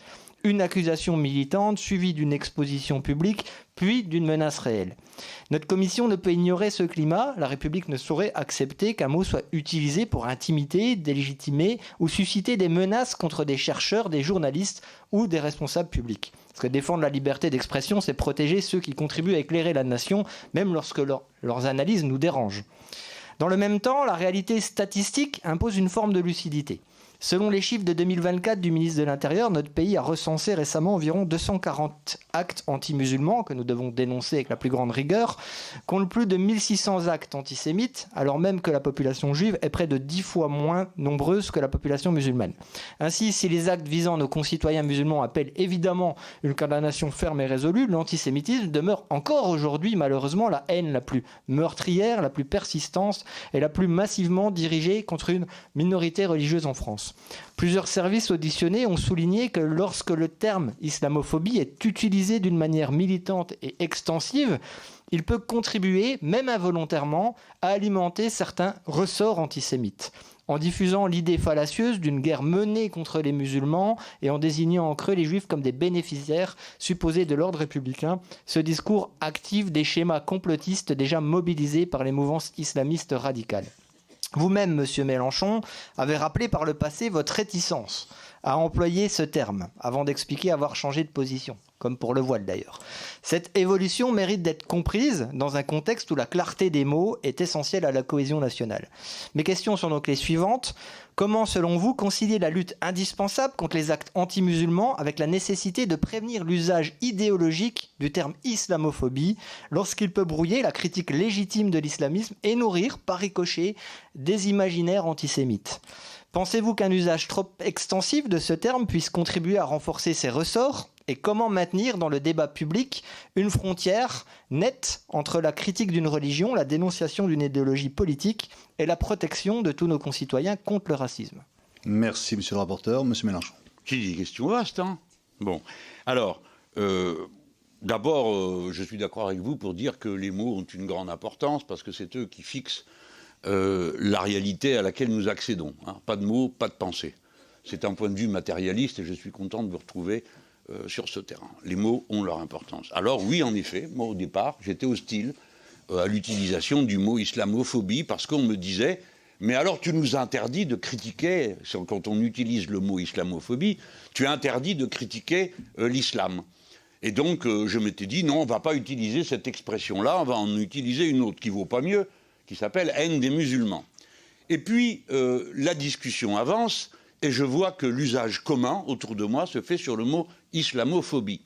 Je m'en vais donc regarder dans quelles circonstances il intervient. Et je vais vous dire, monsieur le rapporteur, que ceux qui se font un nœud au cerveau en déduisant de l'islamophobie que c'est une forme qui conduit à l'antisémitisme, pardon, mais si c'est vraiment des gens très préoccupés, et bon, je respecte la complexité de leur pensée, mais je ne vois pas le lien entre les deux. Par contre, ce que je peux vous dire, c'est que le mot islamophobie est un mot d'usage international qui donne lieu tous les ans, à l'initiative de l'Organisation des Nations Unies, à une journée de lutte contre l'islamophobie qui a lieu le 25 mars. Par conséquent, je me sens maintenant libre de l'utiliser et je l'ai utilisé bien avant de m'être aperçu que l'ONU l'utilisait pour une raison. C'est que dans la haine des musulmans, il y a le mot haine d'eux, et pour ma part, je hais les nazis. Et je n'ai pas l'intention de changer d'avis. Je pense que la plupart d'entre nous, on soit au même point. Je hais les nazis, voilà. C'est une haine que je trouve saine, salutaire, qui m'entretient bien et que j'essaye de transmettre à d'autres. Le mot haine n'est pas bon. Islamophobie, ça parle bien. Pourquoi ? Parce qu'il y a islam et il y a phobie. La phobie, c'est quelque chose qui échappe à la raison, qui est de l'ordre de la déraison. Par exemple, les gens qui ont la phobie des araignées, vous en connaissez forcément quelqu'un autour de vous. Peut-être vous-même êtes proche à cette phobie ou une autre. D'autres, c'est les mouches. D'autres, c'est je ne sais quoi. Enfin bon, l'esprit humain est ainsi fait que nous avons tous nos démons intérieurs qui surgissent sous des formes fantasmées. Eh bien, pour moi, l'islamophobie, le mot est particulièrement bien adapté. Quand vous regardez, les gens qui sont en proie à l'islamophobie, même quand ils sont... Je mets de côté les gens qui ont une critique sur la religion musulmane, par exemple, parce qu'ils sont d'une autre religion. Mais c'est une critique, c'est de l'ordre de la raison. C'est de l'ordre du... L'islamophobie, c'est les gens font n'importe quoi. Ah, mon Dieu, un musulman, ils vont faire ci, ils vont faire là, ils vont nous égorger, ils vont nous tirer dessus. C'est de la folie. Ce n'est même plus rationnel, on ne peut même plus parler. C'est pourquoi j'estime que le mot est bien utile parce qu'il décrit un comportement irrationnel. Alors j'ai lu qu'il aurait telle ou telle origine, le mot, mais que voulez-vous, les mots sont les mots, nous n'en avons pas tant que ça. Je vais vous prendre un autre exemple. Par exemple, récemment, il a été décidé que ceux qui étaient contre le sionisme étaient des antisémites. Ça n'a rien à voir. Pour plein de gens, le sionisme est un point de vue politique et l'antisémitisme est un point de vue raciste. Donc ça n'a rien à voir. Donc on peut être anti-sioniste sans être raciste. On peut être sioniste sans être pour autant anti-ceci ou anti-cela. Donc voilà un usage qui a été fait abusif du mot, exactement comme on peut penser que le mot islamophobie contient toutes sortes de choses, et parmi elles des choses que nous n'accepterions pas. Mais ce n'est pas parce que nous refusons l'assimilation antisémitisme et hostilité au sionisme que nous allons rejeter le mot antisémitisme, parce que l'antisémitisme, c'est une réalité à combattre. De même, l'islamophobie est une réalité à combattre. Je préfère, moi, si vous voulez, me dire que je combats une phobie que de combattre une haine dont je ne saurais plus que faire. Je peux expliquer à quelqu'un pourquoi il est absurde d'avoir sur les musulmans un regard réducteur qui les ramène à ceci ou à cela. Moi, j'ai jamais dit que l'Église catholique était responsable du massacre en Norvège de 70 jeunes assassinés par un illuminé qui se réclamait de la religion catholique pour le faire. La religion catholique n'a rien à voir avec ça. Lui, il est en prison, mais il sert aujourd'hui d'idole à toutes sortes de gens qui continuent à utiliser son nom. Nous, les gens de raison, et surtout nous, les Français, qui sommes des praticiens de la laïcité, à chaque pas, nous devons faire attention à ne pas donner à manger aux extrêmes, à ceux qui voudraient à tout prix que tout soit un conflit. Voilà ce que j'ai à vous dire. Merci. Et je ne saurais vous dire mieux qu'en adoptant ce mot, eh bien, ça me permet de mieux comprendre la tâche que j'ai à faire dans la lutte contre le racisme. Merci, M. Mélenchon. Monsieur le rapporteur, pour votre dernière question. Notre commission a examiné en détail le rôle de certaines organisations qui, sous couvert de défense des droits, ont contribué à diffuser une vision militante de l'islamophobie visant à délégitimer l'action de l'État et entraver la lutte contre l'islamisme politique. C'est précisément ce qui avait conduit en 2020 à la dissolution du CCIF par le ministre de l'Intérieur, qui était alors Gérald Darmanin, suite à l'assassinat odieux de Samuel Paty, dissolution qui avait été confirmée, vous le savez, Monsieur Mélenchon, par le Conseil d'État au regard des objectifs poursuivis par cette organisation. Or, depuis cette dissolution, un groupe présenté comme son prolongement direct, le CCIE, opère désormais depuis la Belgique avec possibilité de poursuivre les mêmes activités sur notre territoire. Le dit CCIE avait même été convié à participer à une réunion dans les murs du Palais Bourbon. Mes questions sont les suivantes. Que pensez-vous de la dissolution du CCIF ? Et au-delà de votre opinion sur cette dissolution, pensez-vous qu'il est conforme à l'exigence démocratique que des groupes dissous par nos institutions et dont la dissolution a été juridiquement confirmée retrouvent une forme de reconnaissance institutionnelle en étant accueillis ici au sein du Palais Bourbon ? Merci, M. Mélenchon. Je vous réponds comme le feraient tous ceux qui ont à répondre à des questions complexées avec toutes sortes de tiroirs. Bon. Cet organisme a été dissous, le CCIF. Nous en sommes d'accord, je l'ai observé comme vous. Il l'a été après un meurtre abominable qui nous soulevait tous de dégoût et nous inspirait tous des sentiments de vengeance ou des représailles pour essayer de dissoudre en nous toute cette révolte qu'avait créé cet événement. Mais après, il y a le droit, que voulez-vous? Alors, le Conseil d'État dit oui, on peut dissoudre. Mais la Ligue des droits de l'homme, mais le syndicat des avocats de France, mais le syndicat de la magistrature, qui ne sont pas des organisations gauchistes, en tout cas pas à mes yeux, peut-être aux vôtres, mais pas à mes yeux, donc des organisations de professionnels du droit qui disent c'est absolument intolérable, on a fait une erreur pas possible, et le Conseil n'a pas dit oui, il faut le dissoudre. Le Conseil qui a donné son avis a dit oui, vous pouvez le dissoudre. Il n'a pas dit vous devez le dissoudre. En tout cas, voici ma réponse à ce moment. Embarrassé que je suis, comme tout le monde, quand on se trouve dans une situation où d'un côté, vos meilleurs amis à qui vous avez le plus grand respect pour leur... Et eux, vous dites, je me fie à eux de l'évaluation de ce qui est juridiquement acceptable ou pas, et un conseil, une institution de l'État. Bon, alors voilà. Je dis comme la Ligue des droits de l'homme, comme le syndicat des avocats de France, comme le syndicat de la magistrature, comme ATTAC et comme la Fédération nationale de la libre pensée, que cette organisation n'aurait pas dû être dissoute. Si j'avais un doute sur le fait qu'on puisse dissoudre d'une manière aveugle, eh bien, par exemple, je n'en ai plus depuis que j'ai vu qu'on a dissous la Jeune Garde, organisation antifasciste, qui n'est coupable ni responsable de rien, mais qu'on a dissous à la faveur d'un jour où le gouvernement avait besoin d'en dissoudre deux d'un coup, un à droite, un à gauche.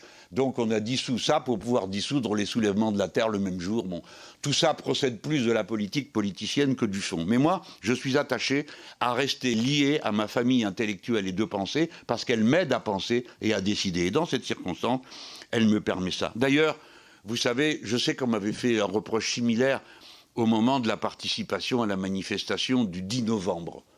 Vous permettez que j'en parle ou quelqu'un d'autre a prévu de m'en parler peut-être? Peut-être vous, monsieur le rapporteur, ou quelqu'un d'autre. Bon, alors j'en parle. Alors, très rapidement, avec votre permission.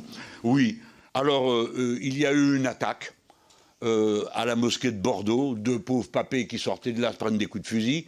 Et que se passe-t-il? Rien. C'est-à-dire pas la moindre trace de mobilisation. Des organisations décident d'appeler à une marche. Et après avoir discuté, comme vous imaginez, oui, non, on y va pas, qui est-ce qui appelle, qui est-ce qui n'appelle pas, on décide d'y appeler parce que on se sent en sympathie et en adhésion avec la masse considérable de gens ensuite qui s'est révélée être présente le jour de cette manifestation, le 10 novembre. Et comme il s'est trouvé que dans la manifestation, il y a quelqu'un qui a crié un slogan, mais qu'est-ce qu'on y pouvait ? Une personne crie Dieu est grand, ma foi, déjà c'est un problème d'aller lui dire on n'est pas d'accord, parce qu'il y en a qui pensent qu'en effet Dieu est grand, et peu importe la langue dans laquelle on le dit, et puis d'autres qui pensent que c'est pas le moment, bref, on n'en finirait plus. Mais je veux moi en finir. La marche a eu lieu, on me l'a reproché des dizaines de fois. Pourquoi ne l'a-t-on pas reproché aux autres appelants? ATTAC, la CGT, la FSU, la Ligue des droits de l'homme, NPA, Europe Écologie Les Verts. Pourquoi? Parce que c'est absurde. Nous étions tous là. Nous sommes tous de gauche, nous sommes tous laïcs. Bien, et je termine sur un mot. Noté, à la fin, Monsieur le Président, on chanta la Marseillaise sur la place. Eh bien, moi, je regrette de ne pas être resté jusqu'à la place. Bien, nous en venons, merci Monsieur le rapporteur pour vos questions, nous en venons aux questions des collègues ici présents, à commencer par Madame Thévenot pour le groupe PR. Merci beaucoup. Alors effectivement, Monsieur Mélenchon, on va aller droit au but. Je pourrais vous parler de la montée de l'antisémitisme dans notre pays. Vous rappelez que les actes antisémites représentent 60% des agressions à caractère religieux, alors que la population juive constitue moins de 1% de la population. Je pourrais alors vous demander pourquoi vous semblez voir de l'islamophobie partout et de l'antisémitisme nulle part. Je pourrais ajouter que cette minimisation de l'antisémitisme participe à créer un terrain propice à l'entrise islamiste. Mais je sais que face à ce phénomène pourtant préoccupant, vous allez faire le tribun, comme vous savez souvent le faire, théâtraliser pour esquiver ou transformer cette question en long cours d'histoire pour m'expliquer que je me trompe. Alors aujourd'hui, je ne vous demanderai pas de répondre à ces questions déjà posées 1000 fois. Je vous demande plutôt de nous éclairer sur les agissements de ceux que vous faites élire au sein de nos institutions nationales et européennes qui, portant notre écharpe tricolore, semblent pourtant ne pas du tout vouloir défendre notre pays. Cautionnez-vous que votre députée européenne Rima Hassan ait des liens assumés avec des associations liées aux frères musulmans type l'Alab? Pouvez-vous nous dire si vous cautionnez sa présence à une manifestation en Jordanie pour la mort du terroriste Sinoir? Comment voyez-vous la proximité de plusieurs élus insoumis avec Shaheen Azami, agent d'influence lié au régime iranien, qui sera jugé dans quelques mois et pour qui plusieurs députés de votre famille politique viennent encore de signer une tribune cette semaine? Pouvez-vous nous confirmer que vous avez apporté votre soutien à Julien Terry, enseignant qui avait fait une liste de 20 génocidaires à boycotter, des personnalités de confession juive, qui avait partagé d'ailleurs un visuel représentant des clichés antisémites? En répondant, je l'espère, à ces questions, Monsieur Mélenchon, montrez-nous aujourd'hui devant cette commission que vous n'êtes pas devenu, malgré vous ou par calcul, le cheval de Troie idéal de l'entrisme islamiste dans notre politique française. Je vous remercie. Merci, cher collègue. Monsieur Mélenchon. Allez-vous vous me montrer que vous n'êtes pas le cheval de Troie d'un pays étranger qui cherche à faire passer ses assassinats pour une cause noble? Je ne vous poserai pas la question, je connais la réponse. La réponse est non, vous n'êtes pas l'agent d'un pays étranger. Bien de même, pourquoi voudriez-vous que moi, je sois l'agent de ceci ou de cela? Je suis l'agent de moi-même, des insoumis, de la pensée humaniste, d'un radicalisme que je ne nie pas, mais qui n'a rien à voir avec le racisme, quel que soit le racisme.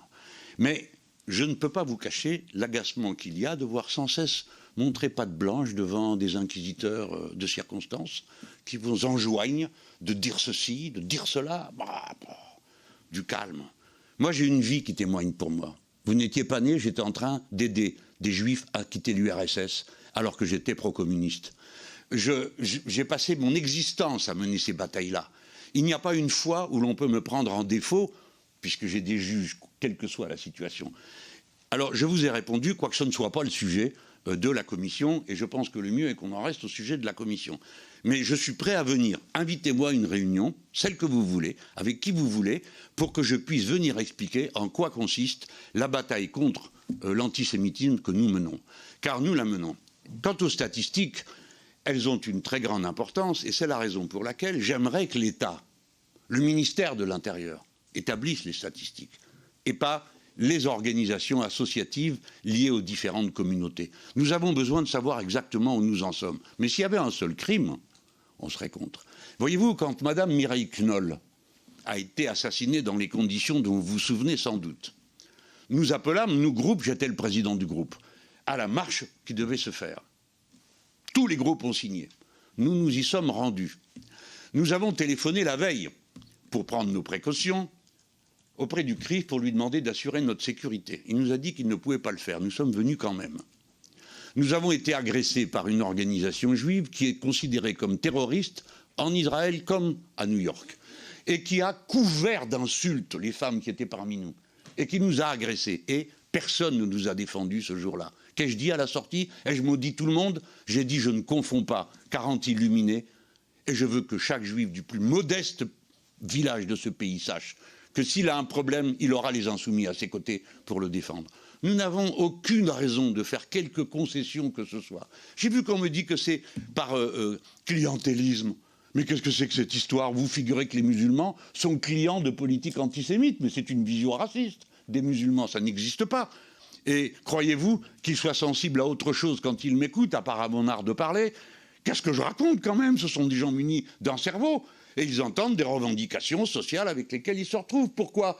Parce qu'il se trouve que les musulmans, à cette étape de notre histoire, font partie des catégories sociales qui ont commencé à la première marche. Et maintenant, ils sont en train de monter à toute vitesse. Gloire au peuple français ainsi composé. Alors après, Madame Rima Hassan, franchement, écoutez, vous ne vous fatiguez pas de la prendre pour cible. Mais oui, mais ce n'est pas vrai. Elle n'a pas participé à une marche pour machin, pour truc, pour bidule, qui fait que je suis obligé de me tenir informé à chaque instant de ce que tout le monde fait pour pouvoir y répondre. Non, elle est à une marche qui a lieu toutes les semaines. Et toutes les semaines, comme elle se trouvait là, elle est allée à la marche. Voilà, elle est allée à la marche, elle n'a aucune... Elle s'est excusée, elle s'est expliquée 10 fois sur cette affaire-là. Je ne vous dis pas qu'on ne commette pas d'erreur, madame. Je ne vous dis pas ça. Nous en commettons. Et quand nous en commettons, nous nous excusons. pour avoir dit des choses qu'il ne fallait pas dire, ou parce que nos adversaires, jamais. J'en ai jamais entendu un seul dire « Ah ben non, j'aurais pas dû parler comme ça, monsieur Mélenchon ». Alors je dis au rapporteur, Mathieu Bloch, il y a un instant, a montré le lien qu'il y a, à créer une ambiance avec les violences que l'on déclenche. Nous autres, moi je viens du mouvement socialiste, nous en savons quelque chose.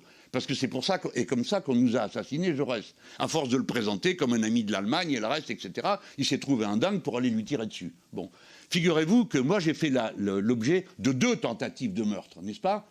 Dans le premier cas, le premier commando, il s'est pris 9 ans de prison, et dans le deuxième, 18.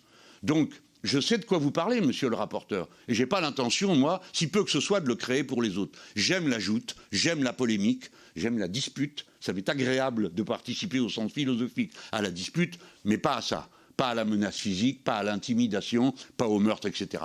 Aucun d'entre nous ne l'a fait et ne le fera jamais. Et si quelqu'un a un comportement ambigu, alors je le lui dirai, vous me le signalerez, je lui dirai, il ne faut pas faire comme ça. Parce que moi, Mélenchon, qui suis un Méditerranéen, je parle avec les mains et avec les yeux, mais le reste du temps, il faut tous baisser d'un ton. Et j'y suis disposé. Votre question ensuite, c'était à Paris Hassan, l'enseignant. Alors, madame, mais vous serez vous-même la première à vous alerter de ce qui se passe dans ce pays. Voilà que des gens complètement illuminés se mettent à pourchasser les influences de ceci, de cela dans l'université. Quand est-ce que ça arrive? On n'a jamais vu ça en France. Il y a une liberté universitaire depuis Robert de Sorbonne. Ça date du VIe siècle. Donc c'est vous dire que ça fait un moment que dans ce pays, on dit que dans les universités, on raconte ce qu'on veut. Figurez-vous, j'exagère peut-être avec la date pour Robert de Sorbonne, mais c'est comme ça. C'est-à-dire, mais oui, vous allez voir, madame, pourquoi je vous dis ça. Parce que M. Thierry, c'est un enseignant. C'est un enseignant. Et voici qu'on a trouvé une porte d'entrée pour commencer la chasse à l'enseignant du supérieur que l'on prendrait en défaut. Qu'est-ce qu'il a fait? Il a pris une liste de gens qui ont signé une tribune. Et prenant cette liste de gens, il cite qui sont les signataires. Il y a dedans un curé, alors c'est dire que comme juif, on fait mieux qu'un curé. Et il les cite, il dit, cela faudra se rappeler, ils soutiennent le génocide. Est-ce que c'est une bonne idée de faire ça ou pas? Il n'a pas été prudent, car aujourd'hui, il suffirait de citer un seul nom pour que ça déclenche une affaire. Alors après, d'autres gens trouvaient ceci, cela, parce qu'aussitôt, il y a des armées qui se mettent en mouvement pour aller vous chercher sous chaque cheveu si vous n'avez pas un pouls. Bon, lui, il a critiqué une tribune et les signataires de cette tribune. Et j'ai défendu cet homme. Et je vous préviens que je vais défendre tous ceux qui, à l'université, auront des points de vue iconoclastes. Cet enseignant n'est pas antisémite, ne l'a jamais été, il ne l'est pas et il ne le sera jamais. Si vous me prouvez le contraire, madame, je serai le premier à vous donner raison et aller lui dire « je change d'avis ». Venez me démontrer qu'il l'est. À mes yeux, il ne l'est pas. Mais je vous mets tous en garde. Attention au confort, à la facilité qui consiste à prendre un adversaire et à la harceler sans vous rendre compte du précédent concret. Moi et d'autres, nous ne permettrons pas qu'à l'université, on fasse la chasse aux mal-pensants. Voyez ce que ça donne aux États-Unis d'Amérique. Soit M. Thierry a eu un comportement antisémite, il sera pourchassé et condamné pour ça. Soit il ne l'a pas, et alors on lui fout la paix. Et on ne le menace pas, et on n'essaye pas d'intimider les autres. Voilà ce que je peux vous répondre. Je ne peux pas faire mieux que de vous dire dans quelle situation je prends. Y a-t-il une question à laquelle je n'ai pas répondu? Même si vous considérez que ce n'est pas vraiment une réponse que je vous fais là. Merci, M. Mélenchon. Madame Thévenot, votre micro, pardon. Pardon. Rapidement, oui. Excusez-moi, votre micro, monsieur le Président. Excusez-moi, Madame Panot, ça ne marche pas et je ne peux rien. Non, c'est pas Monsieur Mélenchon. Voilà. Excusez-moi, Madame Panot, c'est Monsieur Mélenchon lui-même qui demande s'il n'y a pas une autre question à laquelle il n'a pas répondu. Et oui, vos réponses ne répondent pas du tout sur le fond à ce que je vous ai posé, mais c'est pas grave. Il y en a une sur Chaim Hamzami et les liens avec plusieurs députés de votre famille politique qui ont signé une tribune encore cette semaine. Merci, M. Mélenchon. Ne m'envoyez pas, madame, je ne vais pas pouvoir répondre, je ne sais pas de qui vous parlez. Alors donc, j'ai la plus grande... Il est de quelle nationalité déjà pour commencer? Iranien? Ah ben alors je suis le dernier que vous allez venir embêter avec l'Iran, parce que même quand l'ayatollah Khomeini était en France et que tout le monde était là alors qu'on était tous anti-Shah, hein, moi je ne soutenais pas l'ayatollah, alors c'est pas maintenant que je vais le faire, ni aucun des miens. Non, avec le régime iranien, nous n'avons aucune, et d'ailleurs il nous rend bien la monnaie de notre pièce, parce que nous n'avons aucune sorte de sympathie, ni pour eux, ni de près, ni de loin, et dans aucune de leurs activités. J'ai d'ailleurs dit notamment qu'un régime dont le premier chef dit qu'il va rayer de la carte un État voisin, en l'occurrence il s'agissait d'Israël, ne peut pas mériter autre chose que notre mépris et notre volonté de le voir dégager le plus vite possible. Nous sommes opposés à tous les régimes théocratiques, tous, sans exception, et je n'en ferai pas la liste pour me fâcher avec le moins de monde possible dans cette salle, parce que je crois que j'en ai déjà assez fait. Tout à l'heure avec les Émiratis, à qui je tiens à répéter que je n'ai aucune querelle avec eux, mais s'ils veulent bien les espionner plus loin, ça nous arrangerait. Merci, M. Mélenchon. J'indique que nous avons eu un contact avec le garde des Sceaux, que l'audition est reportée d'1 quart d'heure. Ce n'est pas une raison pour que les questions et les réponses soient plus longues. Monsieur Saint-Toul pour le groupe LFI. Rien, faut pas m'inviter. Ah pardon, excusez-moi. C'était ce qu'on m'avait indiqué. Autant pour moi, mille excuses, Monsieur Lachaud. Pardon. Merci, Monsieur le Président. Vous êtes tout excusé, évidemment. Monsieur le Président Mélenchon, nous sommes ici, nous le savons, sur l'injonction de la droite extrême et de l'extrême droite qui prétendent vouloir mettre au jour les liens existants entre les représentants de mouvements politiques et des organisations et réseaux soutenant l'action terroriste ou propageant l'idéologie islamiste. Chacun sait de quoi il retourne en réalité. Jeter l'opprobre sur la France insoumise et ressasser une énième fois les fantasmes islamophobes qui dominent aujourd'hui le débat public. Une farce qui ne mériterait que le rire et le dédain si elle n'avait pas pour conséquence de livrer des millions de nos concitoyens de confession musulmane au soupçon et à la vindicte en les amalgamant à une menace intérieure. Les précédentes auditions ont déjà permis de dégonfler le soufflet en établissant que ces élucubrations n'ont aucune base factuelle. Le directeur général de la sécurité extérieure, Nicolas Lerner, a ainsi déclaré qu'il n'y avait pas d'éléments prouvant des connivences structurelles au sens de plan d'action, de programme, d'échéance, d'agenda commun entre les partis politiques et la mouvance islamiste. L'absence du moindre fait incriminant étant désormais établie, nos débats de ce jour ont quant à eux la vertu de dissiper certains des présupposés intellectuels qui sous-tendent cette chasse aux sorcières. Car tous ces fantasmes, tantôt le communautarisme, tantôt le séparatisme, tantôt l'entrisme, on ne sait plus trop, reposent sur des idées fausses quant à la réalité du fait religieux autant que du principe de laïcité. C'est sur ce plan que je voudrais vous interroger, Monsieur le Président, en vous demandant donc quelle doit être, selon vous, en République, la place de la religion et son rapport avec le politique, et que pensez-vous de la thèse développée sous diverses nuances d'une certaine gauche néoconservatrice jusqu'à l'extrême droite, selon laquelle la religion musulmane poserait une question spécifique, voire, comme le disent certains idéologues islamophobes, serait incompatible avec la République. Je vous remercie. Merci, Monsieur Lachaud. Simplement pour dire, vous avez pu citer des extraits de compte rendu, je pourrais vous en citer d'autres qui montrent, qui ont été faits quand même par des hauts fonctionnaires qui travaillent chaque jour à la sécurité de notre pays et qui montrent qu'il y a effectivement un risque d'entrisme islamiste dans notre pays et qu'il y a besoin d'une sensibilisation particulière à ce sujet. Monsieur Mélenchon, en réponse à Monsieur Lachaud. Monsieur le Président, vous parlez d'or. Monsieur Hugues Bric, directeur du renseignement de la préfecture de police de Paris, a dit la chose suivante devant vous. En revanche, après avoir dit que l'ultra-gauche, je ne sais plus où on nous classe aujourd'hui, parce que nous sommes passés de gauche à gauche radicale, extrême gauche, suivant les humeurs de ceux qui nous s'adressent, à nous dit l'ultra-gauche est totalement absente lors de ce qu'il appelle les émeutes et les violences urbaines. En revanche, dit-il, une certaine frange de l'ultra-droite négationniste se rapproche par antisémitisme pur, de certains islamistes ou référents religieux islamistes qui tiennent des propos antisémites.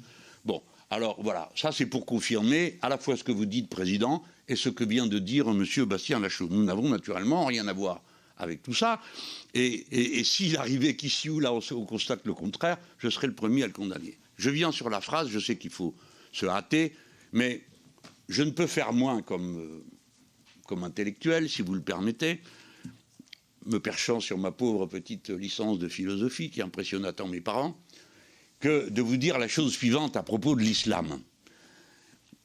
L'islam est une religion et comme toutes les religions, on peut considérer qu'elle pose un problème au pouvoir politique qui veut se tenir à distance d'elle. Nous autres Français, nous avons commencé avec Philippe le Bel. Je ne vous raconterai pas l'histoire, mais le pape Boniface VIII a eu cher à connaître de son opposition au roi de France qui ne voulait pas qu'il se mêle de ses affaires. Dans l'immédiat, je sais que l'esprit des Lumières, la pensée qui a cheminé de la Renaissance jusqu'à la Grande Révolution, doit à l'islam et aux docteurs de la foi islamique. Je pense à Averroès, qui c'est pas son nom, c'est le nom qu'on a latinisé pour éviter d'avoir à citer un arabe dans nos sources. Averroès est le premier qui va dire, et nos intellectuels à nous au Collège de France disent qu'il fait partie des fondateurs des Lumières. À mon avis, c'est un peu exagéré, mais j'ai compris ce qu'il voulait dire. Pourquoi ? Parce qu'Averroès est le premier qui dit, à la consternation des chrétiens d'Occident, qui viennent, étant entrés par les croisades en contact avec les musulmans, ont ramené des sciences qu'on trouve avec sa tête. Les mathématiques, la physique, la chimie sont consternés. Comment peut-il y avoir deux vérités ? L'une qu'enseigne le livre et la religion, et l'autre qu'on trouve avec sa tête. Eh bien, Averroès règle ce problème, et il dit « La vérité est une et indivisible, mais on y accède par des chemins différents. » Il cite la rhétorique, la philosophie et la foi. Et Averroès, avec d'autres conséquences, étend son raisonnement. Au départ, il s'agit d'un jugement religieux, ça n'a rien de philosophique, qui va pénétrer, travailler toute la pensée naissante à partir de la Renaissance. Et ce n'était pas un compliment à l'époque de se faire traiter d'avéroïste, parce qu'il y a des écoles musulmanes qu'on dit ce type-là est lui-même un hérétique. C'est dire que dans toutes les religions, il y a beaucoup de discussions. Mais Averroès fait partie prenante totalement de la culture des Lumières françaises. Je dis bien les Lumières françaises, parce que les Lumières françaises sont particulières, comparées à celles des Pays-Bas, comparées à celles des autres pays. Les Lumières françaises ont pu déboucher sur la loi de 1905, qui n'est pas un athéisme d'État. Eh bien, il faut que nous soyons capables, quand on entend tant d'horreur, d'être capables de reconnaître les liens idéologiques qui nous ont bâtis en tant qu'humanité, tels que nous sommes aujourd'hui, tous autant que nous sommes. Voilà pourquoi je ne dirais pas l'islam est incompatible avec la République, parce que si vous allez par ce chemin, bien des choses sont incompatibles avec la République. Mais c'est si on a de la République une vision fermée et non pas la vision de la liberté qu'elle porte. La République, c'est d'abord la liberté et la souveraineté du peuple. Ce seront mes mots pour vous dire, Monsieur le Président, Monsieur le rapporteur, je suis certain que c'est nous tous, les laïcs, qui aurons le dernier mot dans ce pays, comme d'habitude. Merci. Pour alors, deux questions de collègues, Madame la Présidente Panot, puis Monsieur Saint-Oul, je vous propose de les faire dans la foulée, qu'on puisse tenir les délais. Merci Madame la Présidente Panot. Merci Monsieur le Président, Monsieur le rapporteur, Monsieur le Président Mélenchon. En 2013, deux figures du Front populaire tunisien qui étaient à la fois vos amis et nos compagnons de route, Chokri Belaïd puis Mohamed Brahmi, ont été assassinés par des islamistes. Vous aviez déclaré alors: quand les islamistes tuent, ce sont souvent les nôtres qui meurent. À l'époque, vous vous étiez rendu en Tunisie à la mémoire de Mohamed Brahmi et de ceux qui ont payé de leur vie leur combat contre le fanatisme en solidarité avec le peuple tunisien. En 2019, alors que vous étiez président du groupe parlementaire Insoumis, je me suis rendu avec Daniel Obono au Rojava pour apporter notre soutien au peuple kurde en première ligne contre Daesh et les milices djihadistes. Leur contribution à ce combat mérite une nouvelle fois d'être saluée. Aujourd'hui, certains nous accusent de proximité avec ceux que nous avons toujours condamnés sans ambiguïté, ceux qui ont tué nos amis. Évidemment, ces mêmes odieux ne disent absolument rien quand, par exemple, c'est Lafarge qui, en ce moment, se trouve en procès pour financement de terrorisme. Or, celui qui a mené les négociations entre Lafarge et Daesh est un ancien candidat du Front National. Idéologiquement, tous hiérarchisent les vies humaines et défendent l'inégalité comme principe. Ma question est donc la suivante. Au regard de votre engagement auprès de ceux qui sont en première ligne contre les fanatiques partout dans le monde, quel est selon vous le contenu politique du procès stupide mené contre vous, contre nous, aujourd'hui, alors que l'extrême droite a la faveur des médias de masse? Merci Madame la Présidente Panot. Monsieur Saint-Oul. Et puis il y aura Madame Tanguy aussi qui veut poser une question. Monsieur Saint-Oul. Merci Monsieur le Président. Monsieur Mélenchon, je vais vous poser une question assez simple en réalité. D'abord rappeler que cette commission d'enquête n'a pas bénéficié des lumières de tous les savants les plus autorisés en réalité sur la question de la représentation politique des musulmans. Je note les absences de chercheurs très reconnus dans leur domaine, Franck Frégosi, Margot Dazet, Awa Seniger, qui sont des personnalités qui pourtant font autorité. L'une d'elles, que j'ai citée, Madame Dazet, dans son travail de thèse, caractérise la position de l'UOIF, l'une des principales organisations des musulmans de France, selon trois traits: la loyauté nationale, la déférence politique et la discrétion religieuse. Alors, comme notre rapporteur a évoqué tout à l'heure la question de l'islamophobie, de l'usage du mot islamophobie, est-ce que vous diriez que cette caractérisation par la loyauté nationale, la déférence politique, la discrétion religieuse est un point de vue scientifique ou une manifestation d'islamo-gauchisme? Et quel est le sens que vous donneriez éventuellement à ce mot? Merci, M. Saint-Toul. Madame Tanguy. Merci, Monsieur le Président. Monsieur Mélenchon, j'ai une question très simple. Que faisait le député de la France Insoumise, Thomas Porte, le 6 octobre 2023, soit la veille des massacres menés par le Hamas contre des civils israéliens en Égypte, aux côtés de Abou Ami Elewa, qui dirige une association française humanitaire, héritière du comité de bienfaisance et de secours aux Palestiniens, jugé proche des frères musulmans par les services de renseignement français et visé par une enquête du parquet national antiterroriste pour ses liens présumés avec le Hamas. Alors, que faisait votre député en réunion avec cet homme à la frontière de Gaza, à 2 km du lieu où ont lieu le lendemain ces actes terroristes d'une ampleur et d'une brutalité sans précédent?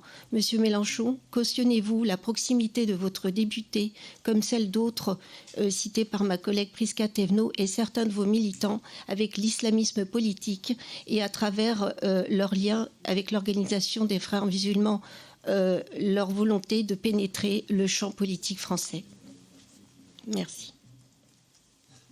Merci, chers collègues. Juste pour vous dire que dans les noms que vous avez cités, cher collègue Saint-Toul, nous avions contacté deux des chercheurs que vous indiquiez, M.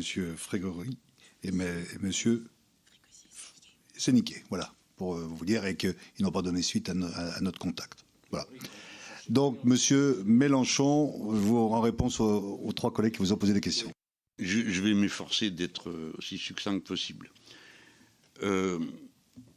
On a évoqué les luttes que nous avons menées ensemble, Madame la Présidente Panot, dans des circonstances qui ont forcé mon admiration pour votre courage et celui de Madame Obono, parce que pour vous rendre au Rojava, où se trouvait un gouvernement provisoire, féministe, écologique, socialiste, vous avez dû traverser tout l'Irak en passant par la zone où vous n'aviez pas que des amis, du Kurdistan, je mets des guillemets car je ne veux pas me fâcher avec la République d'Irak, irakien, qui est plutôt favorable aux thèses islamistes, puisque les dirigeants kurdes pratiquent la religion et la mettent au pouvoir. Et il faut traverser tout ça pour aller de l'autre côté manifester notre soutien.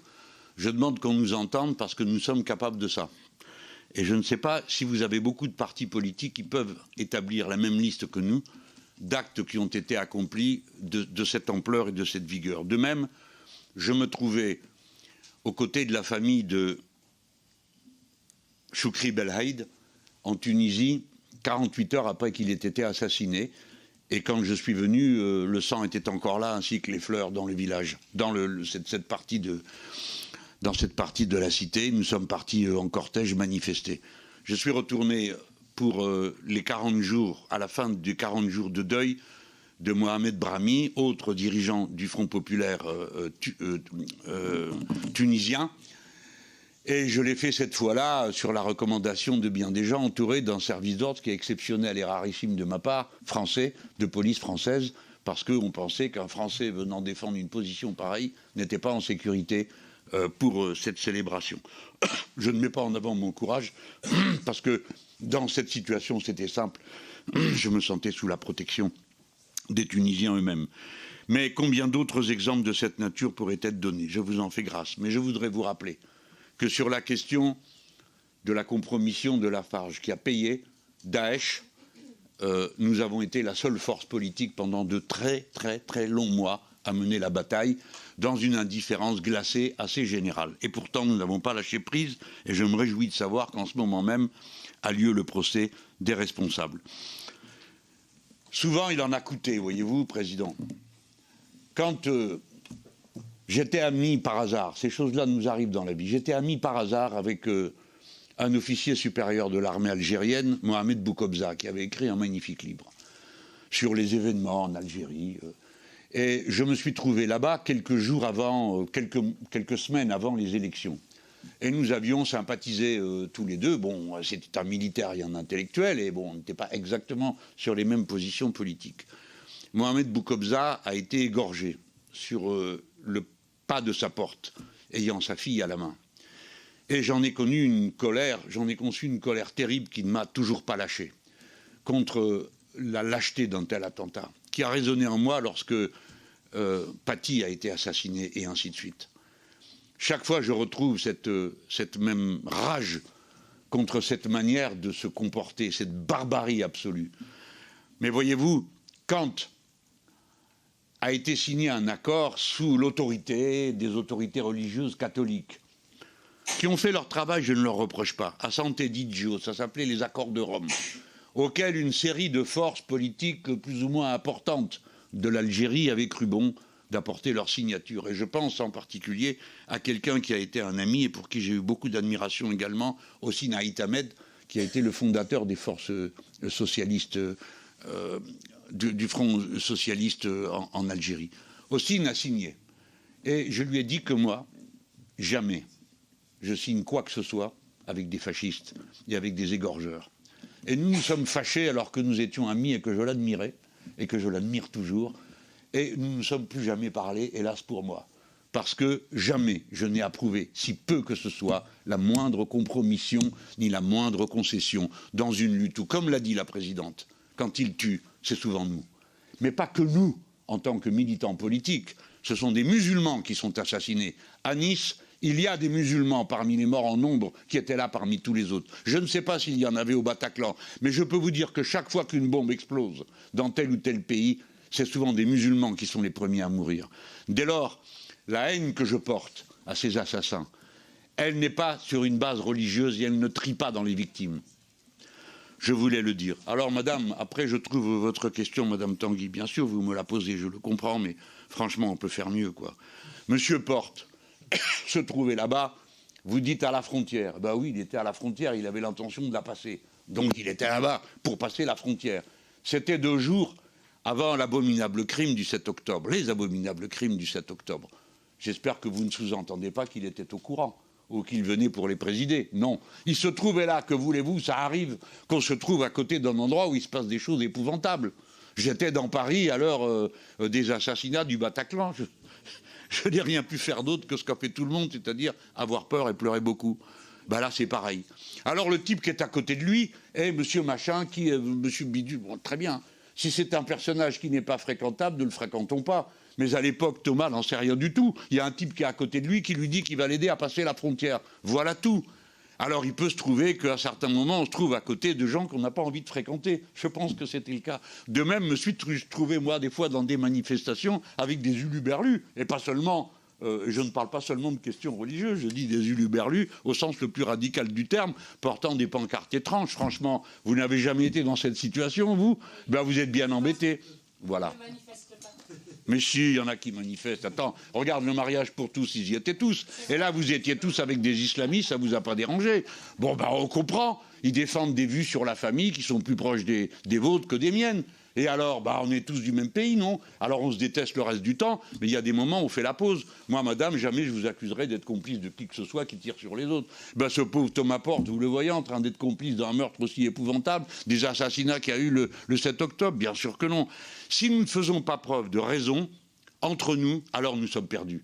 Parce que nous allons commencer à nous dévorer au lieu d'essayer de voir comment on peut faire. Et si quelqu'un commet une erreur ou a une mauvaise fréquentation, on le lui dit. Et si vous n'en êtes pas content, vous dites « mais celui-là, il ne cède à rien, je vais téléphoner, s'il vous plaît, pas à moi, parce que vous me dites votre député. Non, pardon, c'est pas le mien, c'est celui du peuple français qui l'a élu. C'est pas mon député, c'est mon camarade. Voilà ce que je peux vous dire. Je vous invite tous à la raison. Une dernière question, mais qui prolonge un peu ça, parce que dans les auditions, on se rend compte qu'il y a effectivement un certain nombre de témoignages, de faits qui sont donnés, où il y a la présence d'élus, de collègues députés ou d'élus locaux qui se retrouvent dans des manifestations. Il y en a eu une en octobre 2024 qui était organisée par Urgence Palestine et dans laquelle un animateur, un organisateur de cette manifestation indiquait qu'il fallait continuer à être, en parlant à la foule qui était là, ce déluge d'Al-Aqsa. Le déluge d'Al-Aqsa, c'est effectivement ce qui s'est passé le 7 octobre. Bien sûr, les collègues qui sont là, ce ne sont pas eux qui ont prononcé ces mots. Mais on a quand même une responsabilité. Soit de partir, déjà, si on n'est pas d'accord, soit ensuite de faire un débriefing pour que ça ne se recommence pas. Donc vous, au niveau du parti que vous avez fondé. On a bien compris que vous n'en avez plus la responsabilité directe, mais on ne doute pas de l'influence que vous avez encore à l'intérieur. J'espère bien, morale au moins. Voilà, au moins morale, à minima. Et donc, quel retour vous faites de ces expériences? Parce qu'effectivement, quand le président Chirac a entendu la Marseillaise être sifflée au Stade de France, il l'a quitté parce que c'était inconcevable. Quand vous entendez des propos qui flirtent avec l'apologie du terrorisme, vous ne pouvez pas rester sur une estrade. Est-ce que ça, c'est quelque chose que vous comprenez ou pas? Évidemment, Monsieur le Président. Que croyez-vous qui se passe? Je ne vais pas vous raconter les secrets des préparations de manifs, mais c'est des prises de tête dont vous n'avez pas idée. Sur ce que l'un, l'autre va dire ou ne pas dire, et ce qu'on n'acceptera pas, et ceci et cela, et qui on ne veut pas. Bon, on s'en débrouille. Quand quelqu'un mord le trait ou ne respecte pas les autres, on le prend d'abord pour un manque de respect. Si c'est pas ça dont on est convenu. Donc nous ne venons pas à une manif pour entendre des choses pareilles. Bon, on se le dit entre nous, on tâche de le régler. Mais je ne connais pas un insoumis, une insoumise qui a trouvé que tout ça était écoutable et supportable et que ça lui convenait parfaitement. Ça n'existe pas, Président. Croyez-moi si vous voulez ou pas, mais je vous dis, ça n'existe pas dans nos rangs. Moi, je ne vous cherche pas querelle sur la présence d'islamistes féroces qui étaient présents aux manifs du mariage pour tous, parce que je sais très bien que ce n'était pas votre sujet. Ceux qui étaient contre le mariage pour tous l'étaient pour des raisons morales, politiques, ce que vous voulez, philosophiques, religieuses. Et ma foi, je ne suis pas d'accord avec, mais jamais j'irai vous embêter parce que vous pensez ça. Et je ne fais pas le reproche de ceux qui s'y trouvaient, car je suppose que si j'en faisais la liste, vous seriez aussi embarrassé que je le suis moi quand vous m'évoquez tel ou tel. Moi, les seuls qui me conviennent politiquement, c'est les miens. Alors bon, je fais un effort pour tous les autres. Et pour certains, non, l'effort est trop grand. Alors on va leur dire, écoutez, vous abusez. On n'est pas venu là pour que vous nous fassiez endosser vos positions, parce qu'après, on va se retrouver dans une commission d'enquête où on va nous demander ce qu'on pense de ceci et de cela, alors qu'on y est strictement pour rien. Président, je ne peux pas faire mieux que de vous dire que nous faisons de notre mieux. Et je suis sûr que vous-même vous en faites autant à l'égard des excessifs qui sont aussi dans vos rangs. Monsieur Mélenchon, je vous remercie pour ces éléments. Votre audition, je crois, a été utile. Il suffit de voir d'ailleurs par la présence de nombreux collègues qui sont ici présents. Mais chers collègues, je vous remercie. On va suspendre la séance pour quelques minutes et nous allons retrouver pour auditionner Monsieur Gérald Darmanin, garde des Sceaux. Je vous remercie.